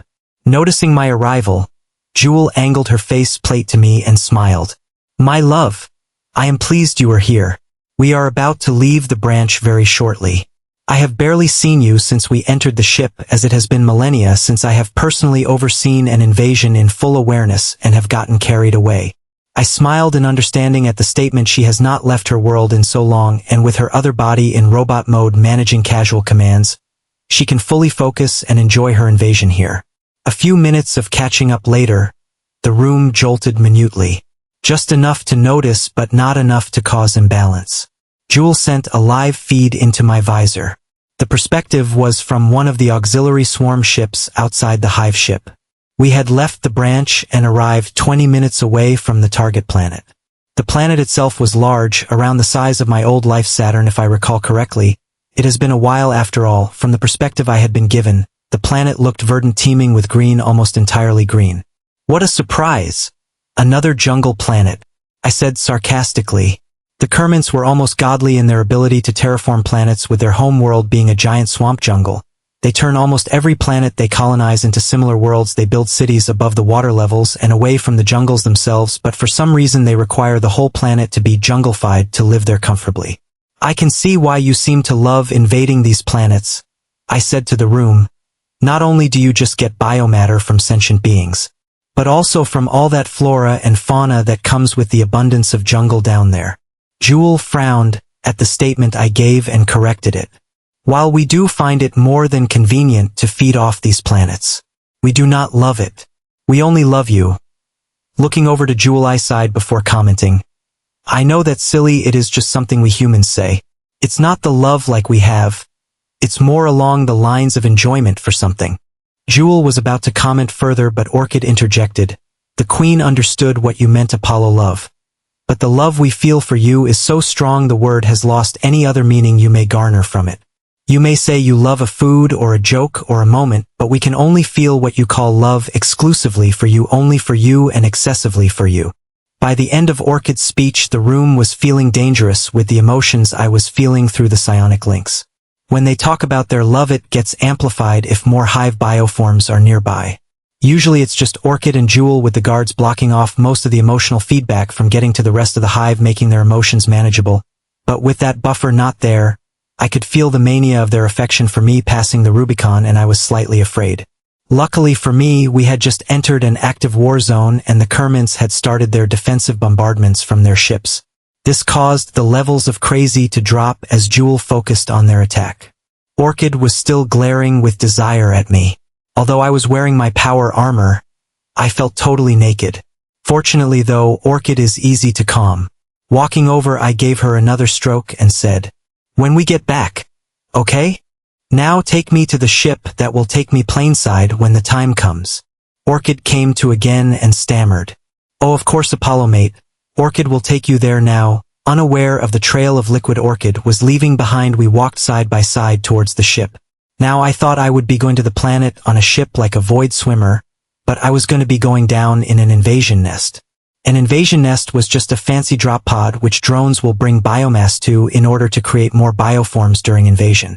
Already awaiting me was the guard Jewel had made for me in torpor, along with a few hundred elite caste warriors. There were 2 freethinkers that looked similar to Orchid's old body and a psionic agitator also there. The only one missing was, "So you did remember me after all, Apollo." Raising my arms in defense at the sudden scare, the stalker variant suddenly appeared from out of nowhere to right in front of my visor. She continued, "Tell me, future lover. I can feel your emotions boiling from one to the next in anticipation for the war to come. These other bioforms do not understand your thoughts and feelings on the matter. They see this as a hunting ground, but this will be the place of your first kill. Are you ready?" The Hive fleet was making its way towards the Kermins planet. Swarms of bioships attacking and harassing the overwhelmed enemy defense fleet. I am watching the encroaching planet, though my visor's display inside of the invasion nest, pondering over the stalker's question. "Are you ready?" The truth is, I'm not sure. I have watched a lot of Kermins and other species perish to the Hive. Heck, on my first day of living I saw piles of human remains scattered all over the place, so I am no stranger to death now. But to take a life myself? Some people may call me soft for being afraid of doing so, but I feel it's only human to feel these things. If I see sentient life as nothing and turn into some sort of murder hobo like those stories from my old life, can I still see myself as a person? On the other hand, I am heading straight into a war zone, and these aliens may not have initiated the fight, but they will still kill me in defense of their planet since I am an invader along with my mate, the Hive. Kill with needed and for necessity, not for entertainment or pleasure. That thought came from deep inside me, inside my mind space. My psionic origin, always there to aid me through any turmoil. First with my telepathy to talk with the Hive, then my gyrokinesis, my thermokinesis, and a few others, now manipulating my emotions just enough so I don't hurt myself from spiraling in my own thoughts. Taking a deep breath, I regain who I am. I am Apollo, I am the mate to my Hive mind. They would conquer galaxies for me, I can shoulder a few lives for them. I grabbed Orchid's hand next to me. She looked over confused, then smiled when she read my emotions. She said nothing but just continued to hold my hand until we were ready to drop. Roughly 10 minutes later, the stalker's monotone voice sounded in my head. "It's time." Now, since there was no sirens or alerts, as all the bioforms around me were linked to the Hive and I still do not like entering the Hive link fully, the stalker's warning was a nice gesture. As soon as she said that, the large invasion nest was shot out of the Hive ships by a large quantity of compressed air and large muscles of the ship in torsion. I could not see what was going on outside, but we must have reached through the atmosphere as I started hearing cracks of lightning all around me, as what I assumed was plasma and laser-based anti-air weapons barraging the skies like a light show of death. Fortunately, after 2 minutes, we hit the ground unscathed. I'd have been relived, but my science brain kicked in for a second, marveling at the nest's suspension and impact absorption. My curiosity was cut short, however, due to the front of the nest exploding open. As it did so, the bioforms around me, who were in torpor the whole way down, sprang to life and started pouring out of the breach. It took only moments for the hundreds of forms to finish pouring out. All that was left was me, Orchid, and the drones. Taking one shaky breath and clutching Zircon tight, I stepped out of the nest. Outside of the nest was not what I was expecting on landing. We were in the middle of a jungle, no surprise there. My warrior guard were forming a slight perimeter around the pod. I could hear loud gunshots and lightning crackles a short ways west from our position, and a huge swathe of trees and foliage mowed down towards that direction. "Well, this a tad bit anticlimactic," I said aloud, with the suit adding a slight amplifying effect to my voice to get through the material. "You wish to climax here?" Orchid exclaimed in excitement, not hearing the other words. "No, you dumb bug. I said the drop was anticlimactic." I was expected to be pelted with shots the moment we stepped outside of the pod. Instead, we are in the middle of nowhere, and I have all this adrenaline I've been pumping up with nothing to do with it. Orchid giggled at my comment before responding, "Well, of course we would not send you straight into the enemy's hive structures, that would be foolish. Although we agreed to let you come here, your safety still takes priority. Now dear, can you move so the drones can get past and start feeding on the plant biomass?" Turning around in realization, one of the drones was tapping on my suit leg. "Whoops, sorry." After letting the bugs out and leaving them to do what we do, Orchid and myself, along with my guard, proceed to follow the debris the first wave had paved for us. The stalker hadn't made an appearance since the ship, but I assume she is close by, well, stalking. After a few minutes of walking, I felt something off. I turned to Orchid to garner any reaction from her, but she seemed none the wiser. I decided to still trust in my intuition and paused. I grasped Zircon tight and surveyed my surroundings. The debris of the jungle grew thinner here as the hive's bioforms spread out, so what was left was predominantly still jungle. Scanning around, I noticed nothing. Really nothing. I had also noticed Orchid had disappeared when I looked back. Squatting down slightly in a ready stance, I decided to wait. Around 30 seconds of waiting, I fainted, lowering my guard. That's when a blur exploded towards me from the corner of my eye. Since the thing was coming at me from mid-air, I braced Zircon with both hands in defense. When the being made contact, I dropped backwards and kicked heavily upwards into its midsection, sending it flying across the opening. Hastily making it to my feet, I finally got a good look at the creature while it was recovering. It was an ominous-looking jungle feline. It had 4 legs with bulging muscles and large paws with serrated claws to rend flesh. It had 2 long regal tails, currently straight and rigid. It had a zebra-like pattern on its gray and black fur all along its body, making it like a shadow in the canopy. When it looked at me, I saw it had green glowing eyes, adding to its exotic danger. Knowing that its ambush had failed, the feline knew this new prey wasn't such. It couldn't retreat now. If it showed its back, this being in front of it would take the opportunity. It was a battle to the death. As the beast roared at me and slowly attempted to circle me, I followed its movements, waiting for an opening. Despite being a beast, I could tell this creature was extremely intelligent and equally dangerous. Forget the guns of the Kermits I have to go up against next.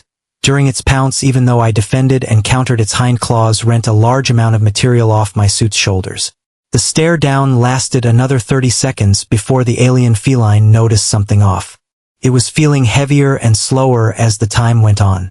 Not knowing if this was its adversary's doing or not had forced it to act impulsively, as if this feeling carried on it would be rendered to fatigue to fight.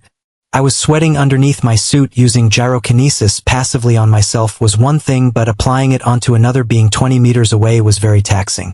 That being said, it looked like my plan had worked. For a brief second, I noticed the feline's leg muscles flex before once again shooting towards me like a missile. It closed the gap between us in a blink, but I was aware this time. Despite its intelligence, this predator was clearly of the ambush variety, as it couldn't quite understand that being off the ground was a bad idea. With a quick sidestep, I turned and slashed down with Zircon. I was aiming for a decapitation, but the feline managed to just barely dodge the killing blow. Instead, I cut a large gash into its neck and severed its front left leg clean off. The feline roared in pain as it stumbled over. Looking over to me, I gave it a "come here" taunt. It may be injured, but that just made it more dangerous, and therefore I would not underestimate it. I applied gravity unto it once more, not allowing it recovery as I slowly made my way towards it. I feigned a few sword swings in order to bait another attack, and once it worked, I made a deep gash along its side. With deep labored breaths, the feline was laying on its side, slowly dying in a pool of its own blood. It was exhausted, incapable of moving, and resigned itself to its fate. It took a risk against a new being inside of its territory, and lost such is the way of the jungle. Kneeling over my prey, my eyes clouded over, I decided to remove my helmet, so I could see the feline with my own eyes. It felt right to do so. I rubbed my hand gently along its neck, getting covered in blood in the process. "You fought beautifully, with the courage of a lion, now rest." With that, I plunged Zircon deep into where I assumed the being's heart would be. It let out a small whimper and flinched before going lifeless. I had won. So, how did I do? I said to my surroundings. It was silent for a moment before the stalker's large 3-digit finger grasped my shoulder. You fought excellently. The prey which you killed was beyond equal for your current strength. Your smarts and instincts are what allowed victory. As expected of my future mate. I continued to stare at the dead jungle cat before me, stroking its dead body in contemplation. It said you form a sort of bond when you engage with something in a fight to the death, and I truly felt close to this being. Where's Orchid? I asked, looking around finally. Yes, my apologies, Apollo.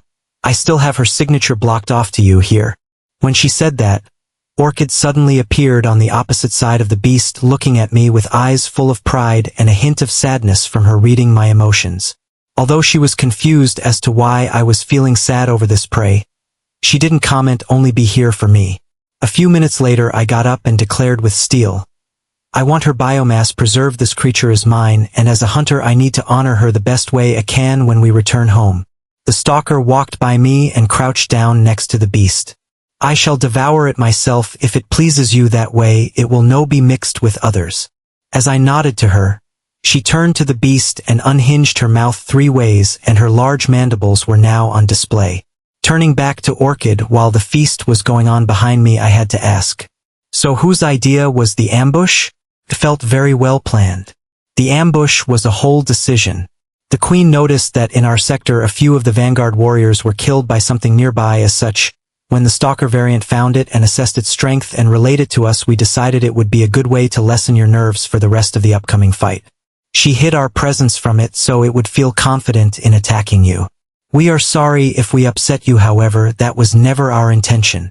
I mulled over her answer for a second before replying, it's fine. The creature would have been killed anyway by the conquest. I'm just glad I was the one who killed it so I can honor her when we get home. Anyway, enough feeling sorry for myself. Let's press on towards the Kermits. I don't like the sound of those barges so close. Since the stalker practically hoovered down the beast, we left straight away and continued to push through the jungle. It didn't take long until the foliage dissipated and before us was an elegant cityscape. Building tall and small made in a unique cylindrical style scattered over every square inch of it. I could imagine the city bustling with Kermits coming to and fro, going on with their daily lives. Now, however, the outskirts looked like an urban wasteland. The Kermits had used and are continuing to use fire bombs to hinder the advance of the hive from entering this city, and those in the outer regions were either cruelly killed by the invasive bugs or mercifully killed by their cleansing fire as a sacrifice, so the rest of the city's inhabitants have a chance to organize a defense. Not too far from the front lines I spotted 2 figures, a psionic agitator and a freethinker. I walked at a brisk pace towards them. Upon arrival I stroked the large leg of the freethinker and linked, what's the situation? The freethinker was having a hard time not releasing her pheromones, but still Kami responded. The prey's fire range should stop shortly. This is their basic counter-defense strategy. The majority of their elite's reserves are located on the other side of the city. Distracted by a larger force, we expect heavy firepower from their side once we resume the hunt. Listening to the freethinker's report gave me an idea. As I was thinking of the details, I had not realized I was still stroking her long spiked leg, making it go weak at the joints. Orchid was watching on the sidelines with a frown on her face. She didn't trust other freethinkers around her beloved. Although she knew Apollo was mate to the whole hive, her freedoms allowed her to gain possessiveness as a trait, since she is basically her own being now and does not like others who she was once like around him. It doesn't help that Apollo's boon amplifies those feelings almost infinitely. After a short while scheming, I relayed to all present my plan. So the freethinker here said we expect heavy firepower, correct? What if I lead the charge with my armored warrior in their shield wall while the rest of the forces follow closely? While those at the back would still be able to get shot at, the elite will be closest and should be safe, and when we are close enough we strike hard like a battering ram and make a hug breach in their battle line. The agitator respectfully cut me out of the link for a moment. They are probably going over the benefits and costs and 1,000 words per second. While my mind defenses are strong enough to be able to hear all that mumbo-jumbo now, I would still get a major headache from all the communications in such a short time. After only a short moment I was re-established to the link, and the agitator told me the results of their collective thinking. This one has decided to agree with your strategy, Apollomate. Although we usually send in the warrior cast first, the draw the enemy's projectiles, then send in the elites. With the unique gene variants we have here and the stalker gene cast, your proposal of the elite becoming this battering ram you have thought of and decimate their forces from behind. Also here. After agreeing to my plan, the agitator regurgitated some biomass onto the floor in front of me. I was pulling the most confused face I have ever done, but that couldn't be seen through my helmet. Luckily for me, Orchid came to the rescue and answered my query. Feed the biomass to the center psionic sphere on your chest plate and it will repair the damage to your armor. I raised my eyebrows at this remark. That is a handy feature. I thought, but it did make sense. This power armor is technically alive, so a good luncheon should get it back into tip-top shape. Using my telekinesis, as I did not want to touch the big ball of wet alien meat, I brought it up to the center sphere. As it made contact, the part that did just started dissipating as the sphere hummed an even deeper purple. I supposed that the raw psionic energy was sapping the nutrients from the corporeal matter, then, when it had no use, destroyed what was left. It was a very intriguing phenomenon, one I will continue to study later, but for now, with the suit repairing before my eyes, I started preparing for my upcoming attack. Kermanard was furious. He had just been given temporary leave after fighting against Swarm Fleet Heron for 2 years straight to come back to his home planet to visit his 42 offspring who were here. It was supposed to be a relaxing time in king-like status as they tended to his every need as the spawnlets should. Instead, a new undocumented swarm fleet has appeared in this sector of space when an attack had not occurred here in over 17 years. His position in the Navy was high enough that he had permission to take over the east sector of the city's defense. He was currently inside of a suit of scout power armor. The heavy stuff was currently deployed on the west and south as the swarms were seemingly endless over there. Staring out into the fire-covered ruins, he had a bad premonition. Not being superstitious, though, he gave a short speech to the nearby defensive forces. Listen up. I know an invasion of this magnitude is a frightening sight to behold, but we must hold on. In my estimations, we have 12 hours before any semblance of reinforcements will arrive from nearby sectors, but fear not, the swarm may be vast, but they are predictable. The tactic of sending their fodder towards us will not work here. Our defensive line is strong. Incendiary artillery will periodically bombard their front lines, breaking up the tides, allowing us to resupply and reorganize. These bugs are no threat. We will destroy them like we destroy a nice bowl of Draenot on the weekends. We will be victorious. After the short speech, the Kerman's morale was greatly boosted, and were ready to take on anything the swarm could throw their way. I didn't have to wait long for all the fires to go out. Thanks to the absurd amount of oxygen around due to all the trees, the fires burned hot and fast. I was overseeing the battle formation to make sure my plan would succeed. The warrior caste would swarm in for about 10 to 15 seconds to allow the defenders their standard defense strategy. Afterwards, my shield wall would deploy, charging in rapidly with the rest of the elite caste, bar the psionic agitator, who will stay back and order the warrior drones. We should get to the defenders fast enough, as even though the shield wall is linked together, then can still run at 20 miles per hour in that state. Even with my heavy power armor on, I can run at that speed easily thanks to all my enhancements. I don't even need to use my gyrokinesis to make the suit weigh less on this planet. At the psionic agitators order, the warriors and drones let out small shrieks. I had a feeling they were showing off for me, and started flooding off towards their prey's direction. I only had to wait for a short time before we sprung into action, but with every second I could feel my adrenaline spiking once again. Each second seemed to grow longer and longer. I could hear my own heartbeat pounding strongly. This was not fear that I was feeling like back inside of the nest a short while ago. No, this felt primal in a sense. I felt like I had gone back thousands of years in my human evolution. I was an invader, a conqueror, a plunderer, a predator. I was taking what is mine from those that aren't like me. Snapping my head up at the perfect time, the gene-altered warrior shield wall in front of me started to advance. To war! The siege had begun, and Kermanard was relaying orders across his defensive position. As soon as the first wave of the swarm came over a nearby ridge point, the order to fire at will was given. Salvo upon salvo was fired upon the swarm. Casualties were piling up rapidly. But the defenders knew this was but a drop in the pond, and if they let up even for a moment, that drop would turn into a tidal wave and wash over them, leaving none alive. A minute passed, and the swarm had only gained 10 meters from that ridge point. That may not seem like a lot, but for the defenders it had only been a minute, and the enemy were already pushing a lot harder than usual. Kermanard was firing a arm-mounted plasma minigun from inside of his suit, He barely had to look towards the direction of his foe while firing this so he could better strategize the defense, and the reload was just pouring liquid helium into the cooling rack, which was done by auxiliary support officers at the moment. As he was racking up kills, he noticed an abnormality coming over the ridge. It looked like one of their battle tanks, a dark metallic gray mass charging over and down the hill towards the center of the defenses.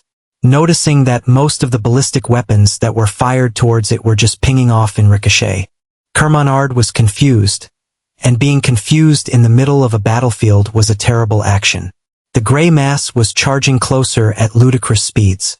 It was evident him now that the gray mass wasn't a tank but some sort of modified swarm species, and whatever it was doing was a new tactic the swarm has not practiced before. This frightened Kermanard, and again fright is not a good thing in the middle of a battle. All weapons fire on the gray wall, he screamed at his defensive force. Trusting their commander, the defenses hailed all they had towards the gray wall was looming ever closer. Bullets continued to ping off, and plasma and other energy-based weapons seemed to just be absorbed by the wall. The only thing that seemed to slow the thing down was the heavy-mounted weapons, but there were either too few or not powerful enough to bring the looming wall to a halt. Having all weapons focus on the wall may have been the right idea, but it also allowed the rest of the warriors to advance a large distance, and in but a few moments the wall and the swarm would be right on top of them. Under the constant, desperate fire, the wall finally made it to the center of defensive line. Instead of crashing into the hastily built barricades, the wall stopped just before them, and almost instantaneously a hole formed in the center. Kermanard was going to use this chance to mow down whatever was behind the wall instantly, but what he saw made him take pause. Confusion morphed into anger, and the only word he could muster that made sense to the bizarre happening was, "Traitor!" We were almost at the enemy's front line now. I had to admit to myself, when I heard the sheer amount of firepower barraging the front of the shield wall, I was very nervous. I thought the sheer volume alone would crack the armor these warriors had, but I am glad my nervousness was for nothing. As we're arriving towards the enemy's barricades, I took a fast glance around me. To my left was Orchid, wielding her two swords. To my right was the Stalker, hunkering down a little so her big frame was below the wall itself. The Freethinker from before and another one were behind me, along with a large sum of elite caste. This force would mow through the defense once we get there, and we are about to do so. Once the shield wall arrived in front of the barricade, the two warriors at the centermost location in front of me parted ways, and made a small gap that would continue to open slightly. I didn't wait for it to open anymore though. As the vanguard, as soon as I could fit through it, I lunged through and over a barricade. A Kerman defender was in front of me, its large green eyes riddled with an emotion that's universally recognized. Fear. Suppressing any emotion that may come from seeing pure fear in something's eyes until after the fight, I wielded Zircon and swung sharply, beheading the Kerman in front of me. Not having a second to spare, I proceeded to charge forward. Orchid and the Stalker had gone their respective ways, creating a bloodbath in their wake, while the rest of the hive also proceeded to overwhelm the frontline defense. I had taken out a few more Kermans before a voice that had mild traces of psionic energy was directed towards me. "Traitor!" Looking towards the direction the shout came from and understanding some of the Kerman language after years of studying it, I saw a figure. It was about 6 feet 2 inches, a power more much less protective than mine, but the minigun he was pointing towards me felt like no joke. Knowing there was no time for quipping and joking like you may see on TV, I beelined towards a nearby vehicle cum barricade, and not a moment too soon as thousands upon thousands of plasma shots came hurling towards me. As I got behind the vehicle, I could feel the weapon ripping through its material. Knowing I could not stay behind the vehicle for too long, so I took a gamble. I ripped off one of its doors, and after a microsecond of pumping myself up, left my cover with my new makeshift shield and hauled ass towards the minigun maniac. As soon as I left cover, I started at him in a curved pattern. With my current speed, this made a lot of the shots miss, but at the same time I was up against a plasma minigun and even more shots hit. I was 10 meters away and beelined right towards the guy. My temporary shield gone now under the direct fire, I turned my body slightly sideways, my suit eating up a lot of damage. Any further and I would have ended up seriously injured. Thankfully I had made it to my enemy. I couldn't slow down to line up a swing with Zircon, so I just shoulder tackled into the suit, sending it flying. My enemy recovered surprisingly quickly and raised his arm-mounted minigun once more. Not quick enough, however, as I detached the Kerman's arm from the rest of its body with Zircon before it could resume its barrage of fire. It held its arm and let out a gurgling rage cry before screaming at me. "You Punu! You traitor!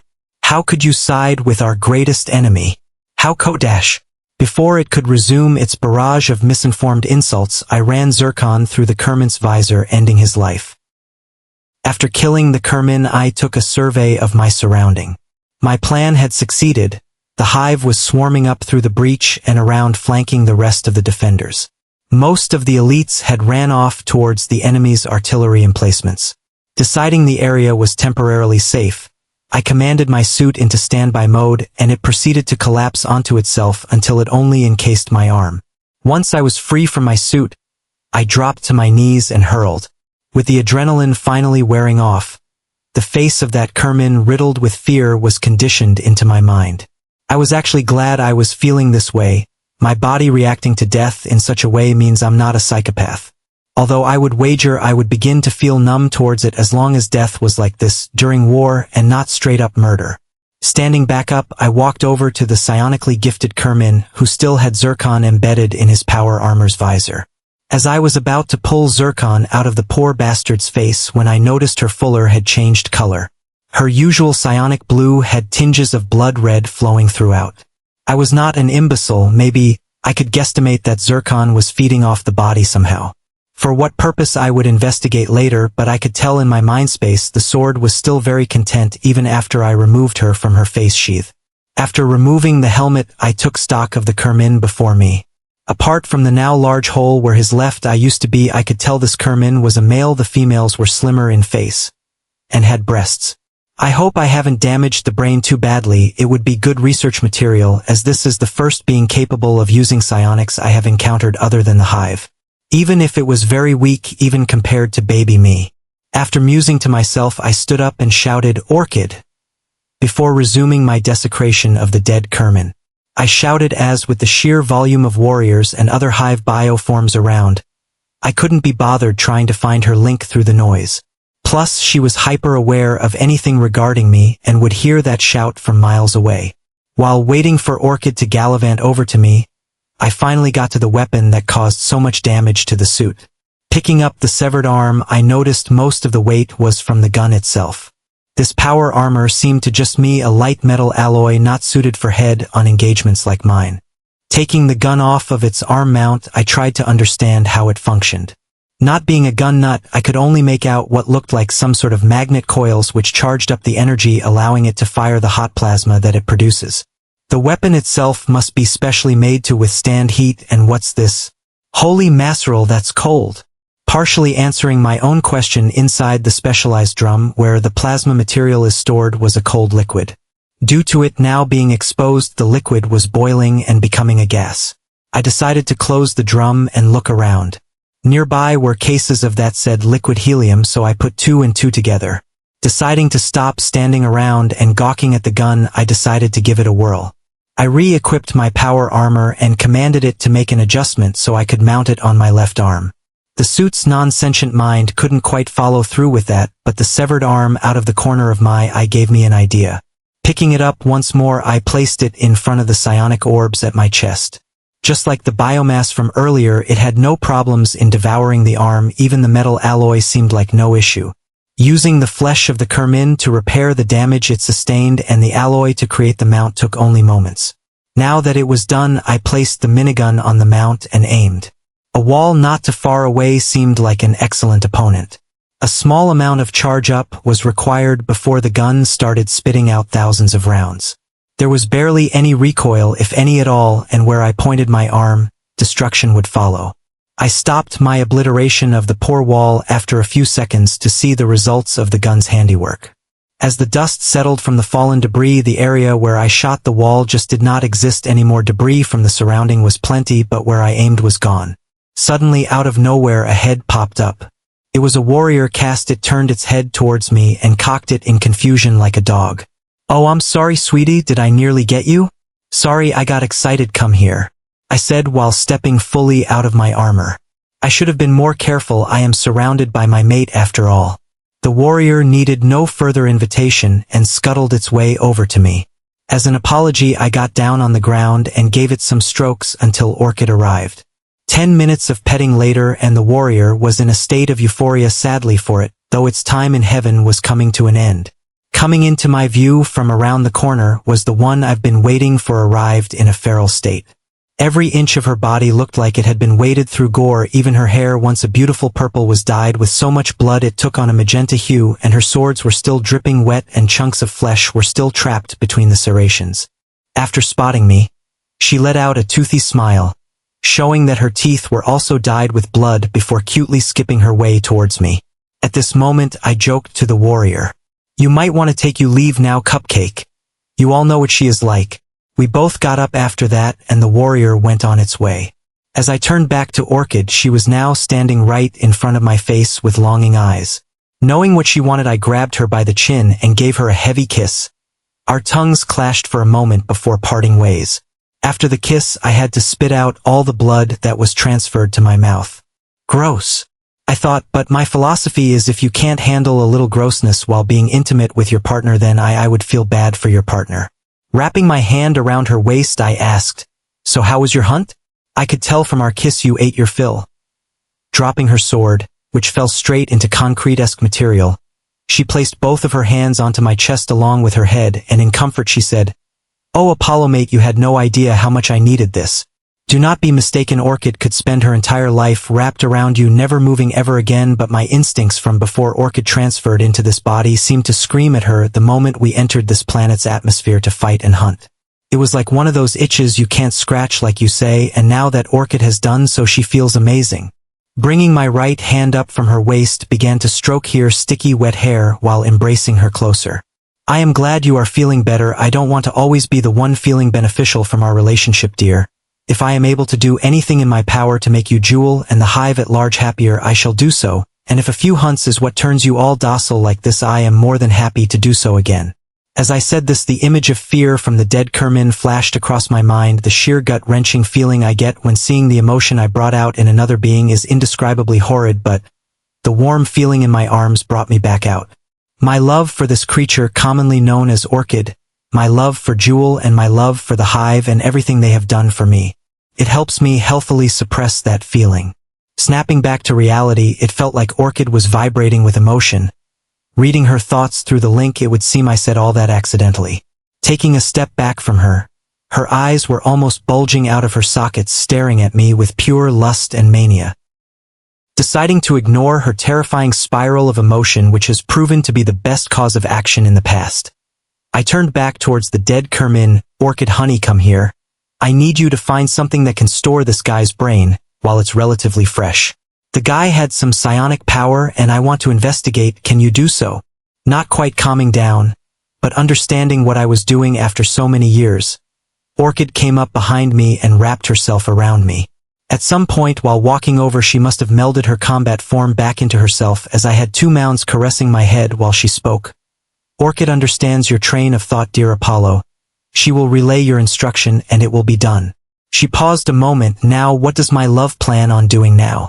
You helped us with our initial attack and the other bioforms are now moving to flank the other side of the city thanks to your brilliant plan. Do you wish to join us? Or would you like to do something else?" I mulled over Orchid's question for a moment. The fight, although relatively short, took a lot out of me.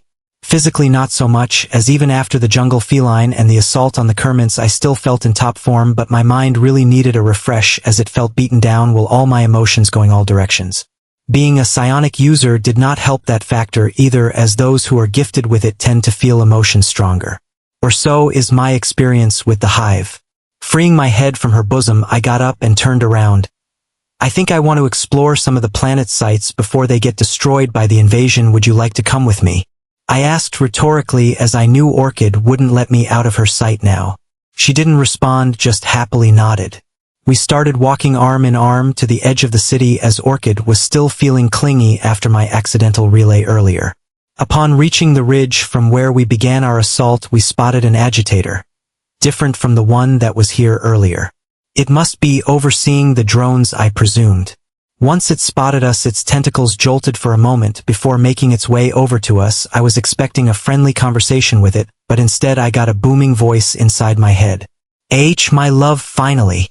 This agitator is far enough away from the rest I can single relay my thoughts to it. I am beyond proud of the strategy you enacted and with my gifts to you no less. As expected of my mate and lover. Realizing the loudmouth in front of me was Jewel taking over this agitator's body, I got a little mad. What in all that is psionic, Jewel? Why are you screaming? It's even louder than the first time you spoke with me. In response, this caused the agitator Jewel to wriggle its tentacles in sadness before responding, I am sorry, love. When I relay my thoughts, they get amplified. It's why I chose this one. As if I chose the one in the city, it would be even louder. Forgive me, as the last thing I wish is for you to be mad. Hearing her explanation, I understood. Sigh. I'm not mad, dear. I was just expecting the calm voice of an agitator when I opened my link, not booming behemoth, Jewel. I quipped. Now, is there anything else you needed, love? Orchid and I are heading out to look at some scenery before it's gone. Would you like to come down and join us? This caused a small frown on Orchid as she was enjoying her alone time with her darling Apollo, but fortunately her queen had other plans. I am sorry, my love, I would love to join you, but I am very much enjoying fully focusing on the assault. I have not done this in such a long time, but fret not. When you return to the ship after your fun, I will shower you in my affections. Is that okay? Rolling my eyes at Jewel's question, I relay that she is free to do whatever she wants. Although we may love each other, she doesn't have to do everything with me. She is still allowed to be her overbearing Hivemind self. After going back and forth a few more times, Jewel finally left the agitator's mind. It lost its balance for a second before regaining its altitude. Are you okay there, sweetie? I asked it. This one will be fine. It is a great honor for the queen to send her full conscious into this one. Apollo mate need not worry. The agitator responded in a calming voice. Deciding to reward it for its good job, I gave it a small kiss on one of its tentacles. Since it had no discernible face, I chose one near where I assumed its mouth was. The agitator let out a weird burp sound in excitement before it went on with its duties. After the interaction with Jewel, Orchid and I started hiking away into the jungle. 2 hours of hiking later, we found ourselves on top of a hillock. I was looking around for anything that took my eyes' fancy. A short ways away, I saw what I thought was the top of a waterfall. Deciding to investigate, I grabbed Orchid and made my way. It took another 30 minutes trekking through all the foliage, but we made it to a small clearing. The area was breathtaking. The waterfall itself was reflecting a beautiful rainbow of colors, while it cascaded down into the plunge pool below. After the plunge pool, there was a second pool where the water had calmed, making it a perfect swimming hole. The area around the pools were surrounded by dense, verdant jungle foliage. It was beautiful. As I was taking in the sight in awe, I felt slightly melancholic.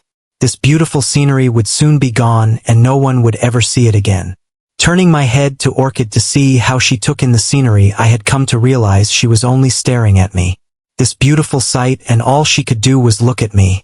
It was at this moment I felt something different about Orchid. While staring at her with the gorgeous backdrop, I eyed her lips. They had never looked so enticing before. I wrapped my arms around her waist and pulled her in close for a passionate kiss. The kiss was hot and heavy, our tongues clashed violently. For 5 minutes this went on before I pulled back. I stared at her face, her eyes not as bulging as usual. They were more dreamy and confused, as we have never kissed that long before. Embracing the close moment we have made together, I took off my clothes and entered the water pool just below us. Reaching out my hand in invitation, Orchid followed me in. The water was only at our thighs, but it was warm and comfortable. Bringing her in close again, I grabbed her by her waist once more, this time though my hand sauntered downwards and caressed her ass. MMHHH. I decided to suppress her moans with my mouth once more as I continued to caress. Orchid was getting lost in her pleasure. Her mate was finally displaying desires to be intimate. She was ready to go all the way when the last shred of her sanity sparked up. She pulled away from the kiss and with great difficulty she said, "Wait MMH, wait my love. While Orchid wishes nothing more than to mate with you right this moment, the queen has made it abundantly clear to Orchid that she is to be first no matter what." I stared lovingly at my dumb bug for a second before letting out a low chuckle. Then, lucky for her, that all I wish to do for now is grant you some pleasure and nothing more. Before she could issue any follow-up, my right hand went from her juicy rear to her front entrance. Orchid let out a small yelp in surprise before continuing to moan loudly. I was rubbing her clit gently for a slow pleasure while re-instigating our kiss. Another 5 minutes passed with Orchid moaning hotly into my mouth. Despite all her proactive attempts in the past, she seemed to become rather submissive when I initiate pleasure. Deciding she should be sufficiently stimulated, I break our kiss. Orchid looks at me unfocused in confusion before I start kissing my way down her body. With each kiss, a new moan escapes her lips until I arrive at her vulva. Once there, I start to kiss, lick and suck everything that needs my attention. Orchid seems to really enjoy as my tongue swirls around her clit as the moans and love juices are evidence enough. It didn't take long until Orchid grabbed my hair tight in orgasm and released her juices all over my face. Orchid and I were laying together on the bank of the pool. Her hand was running up and down my torso while the other supported her head. Orchid never knew she could feel such pleasure down there. She was aware that females of Apollo species feel enjoyment during mating, but that was not even mating. What spurred you to pleasure me in such a way? Orchid was feeling as sweet as honey. She would love to take their activity further, but it is ingrained into her very being to follow the queen's wishes, and the queen wishes to mate first. I looked at sweet Orchid for a moment, my eyes full of love as I did so. What made me want to give you pleasure? It was the fact that we were surrounded by all this beauty. I made a gesture into the air, and yet all you could look at was me. It just made me appreciate you more than I thought possible, and it made me want to show my affection for you in a way I thought you may enjoy. Leaning up, I aimed to kiss her, which she responded in kind. After parting lips, Orchid asked rather seductively, "Is there anything Orchid can do to show her affection for you?"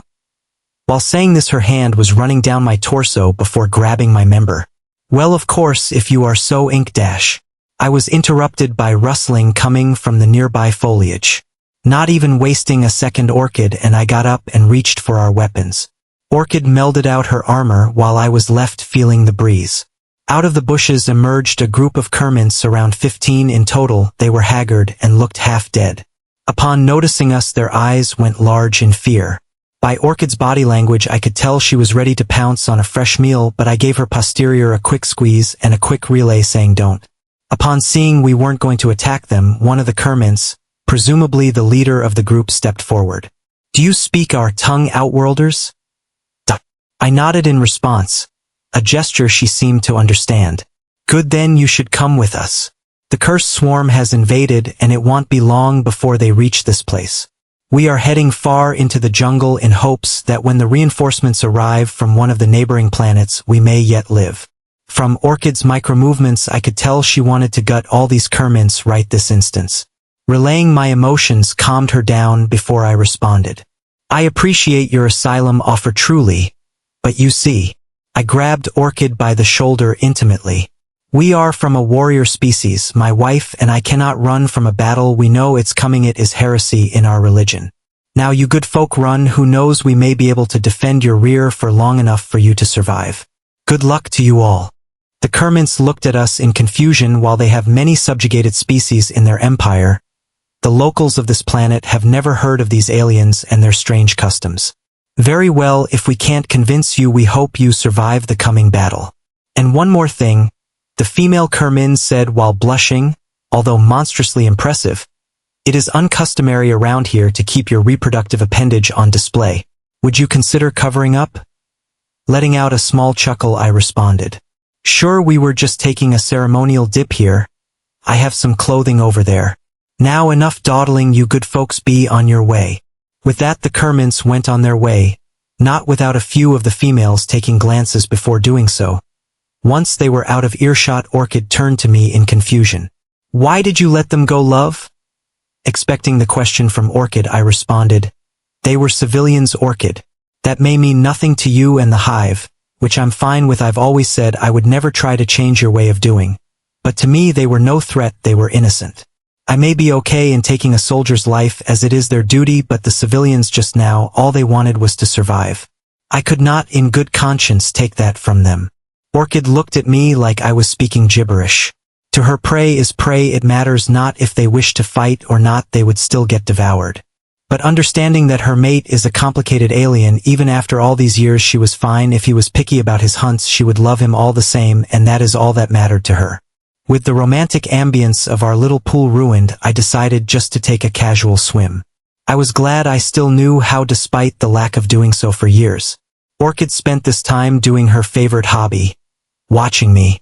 With her hand on her knees, she watched as I goofed around for a good 10 minutes. I could feel the tension from the previous battles wash away from me with each passing second. It didn't take long till our hidey hole was interrupted again. I wasn't paying attention this time as I was doing lengths, and Orchid just gave a casual glance before aiming her sights back towards me. From the bushes the Kermits originally arrived from a lone drone emerged. It was a scout. They are small in size, only around half a meter. Their body structure is similar to a scorpion with a cephalothorax and an abdomen, but they have no pincers or tail. Their main objective is to well scout an area. If it thinks prey or something else is worth priority eating is nearby, they will let off its strong pheromone gland, indicating to the rest of the hive to spring into action. Upon noticing Apollo, the drone's basic mindset felt joy and was ready to send out its pheromones to allow the rest of the hive to feel its joy. Before it could, though, it got an order from a superior caste. "Come here." It didn't even need a second before it started scuttling towards Orchid. Upon arrival, Orchid picked it up and placed it onto her lap. In such close proximity to a higher caste, the scout's basic mind shut down and entered a standby mode, awaiting further instructions. I wasn't sure how long I was swimming for, but it felt so nice to do something different for a change. I was just giving it my all. I was surprised I was only just starting to feel fatigue, though, as it must have been at least a few hours. The sun was well past its zenith in the sky, but that being said, daytime on this planet was 27 hours. Realizing my own thoughts, I felt a little bad leaving Orchid to the side for so long. I stopped swimming and looked over to check on her. On her lap was a bug. I realized straight away it was a scout and let out a small sigh. Wading my way towards Orchid, I asked, "How long has the little one been here?" "About 90 minutes, my love." Letting out a sigh, I got to Orchid and took the scout from her and placed it back on the ground to do its own thing. "Come, let's leave before the rest of the hive arrive. I can't see this place be destroyed. It would really hurt me. This place has become special to me, not the location per se, but the memory. I want to remember this place as it is now, not as it will become."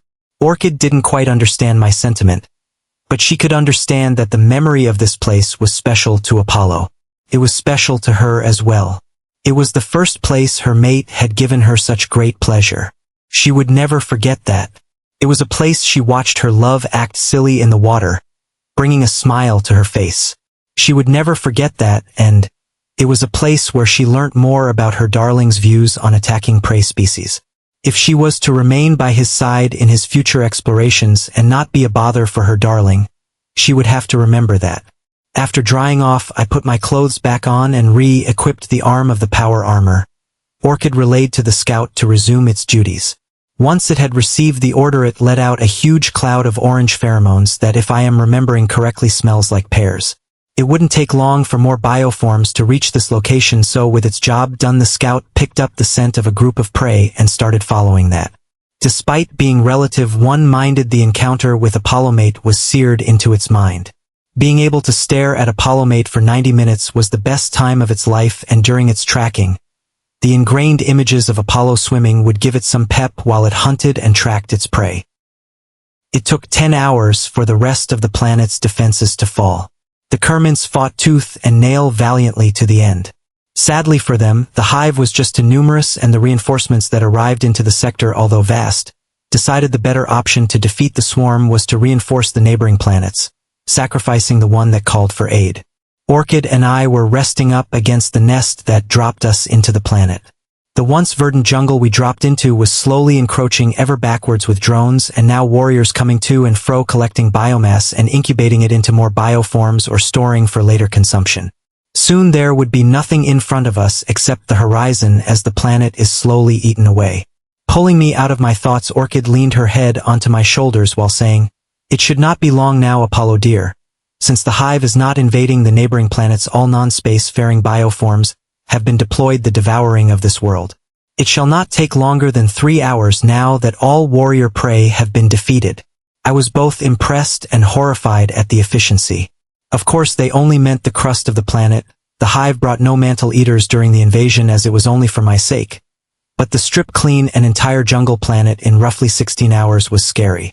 As we were enjoying each other's company, a thought popped into my head. I wonder what happened to the stalker? I haven't seen her since the initial attack. I forgot for a moment that the stalkers are invisible to psionic users unless they show themselves. It didn't take long for me to remember this fact. As soon as I thought about her, I found her 5-meter form sitting just a few inches away from my left. Orchid could still not see her, it seems, as she would have reacted negatively if someone was trying to take up her personal time with me. Knowing that stalkers can't form links themselves but can hear others, I decided to make a closed link with myself. Have you been with us the entire time? The stalker silently nodded. I felt touched that the stalker stayed with Orchid and myself the whole day without revealing herself. I needed the intimacy of us together, acting like a couple instead of us being in the gigantic species-wide harem I currently have going for myself, and the fact the stalker allowed for that while protecting me was much appreciated. Smiling at her, I patted my lap with my hand in invitation. The stalker seemed to understand the gesture and placed her head there softly.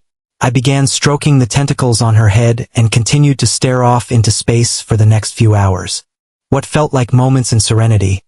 I could spot a void swimmer entering the atmosphere heading in our direction. I couldn't get up as I still had 2 bugs being spoilt rotten, deciding to foul the mood for one and brighten up the others in order to be able to move. I said aloud. So I have been thinking for the past few hours and I have thought of a name for you. I think Onyx would suit you very well. As a stalker, you are an agent of darkness and stealth, which pairs well with Onyx's black color. Also, the Onyx stone is said to have protective properties, and with you being my protector, I also think fits rather well. What do you think? Orchid to my right separated from my shoulder and looked over in confusion. Who are you talking to, my dash? The large head of the 5-meter-tall stalker was now visible to her on my lap. Orchid's face warped into a frown at the fact she could not sense the stalker variant until now. How long has this gene cast been here for my love? Close to 3 hours now. I lied, not wanting to ruin our day together by saying the stalker has been following us all day. I see. Well then, what does this stalker genecast think of her new name? After all, it's one of the greatest gifts any member of the hive could ask for. She asks in a rather condescending tone. The stalker stared up at me in silence with those pitch-black eyes of hers for a short moment before one of her hands reached up to my face. She stroked it lightly before replying in her soothing, methodical tone. Your Onyx has received another psionic foresight. From this day onwards, wherever you go, I go. Your Onyx is your shield, your cloak, and your protector from this day until eternity. After she said this, I felt a wave of pleasure wash over my body. I instinctually remembered this feeling from when I bonded with Zircon. Knowing what she wanted to do and trusting her with my all, I opened up my mindscape defenses to allow the process to happen. A silhouette of Onyx appeared in my mind similar to Zircon. The only difference is that Onyx appeared a lot more tangible, almost like she was here herself. She opened up her flat mouth into 3 parts and her mandibles showed her white teeth in a smiling gesture as she could hear my thoughts. She got on her knees some distance away from where Zircon was. Chains emerged from white watery substance below and wrapped themselves around each of her limbs. Onyx let off no resistance, as I could vaguely feel that she has seen this already happen in one of her foresight visions. After confirming that nothing was going wrong and the bondage of Onyx was complete, I put up my defenses once more and left my own head. The shade of Onyx that was still in my mindspace looked around slowly before stopping on Zircon. The shadow of the former queen emerged from the back of the sword and stared down at the new resident of her wielder's mindscape. Onyx looked back at the former queen with no fear. No, there was a familiarity in her eyes towards her. So you have already begun to sustain yourself once more? I see our love did not notice some of your holes have shrunk ever so slightly. Do not fret, Zircon. We both wish the same thing for our love. Everything. Outside of my head. A mere few seconds had passed since the bondage had started and my head felt like crap. It wasn't painful or anything, it just felt like my head was super heavy. Orchid had noticed what had happened and was fuming. How dare you bond with my Apollo? She yelled aloud in rage.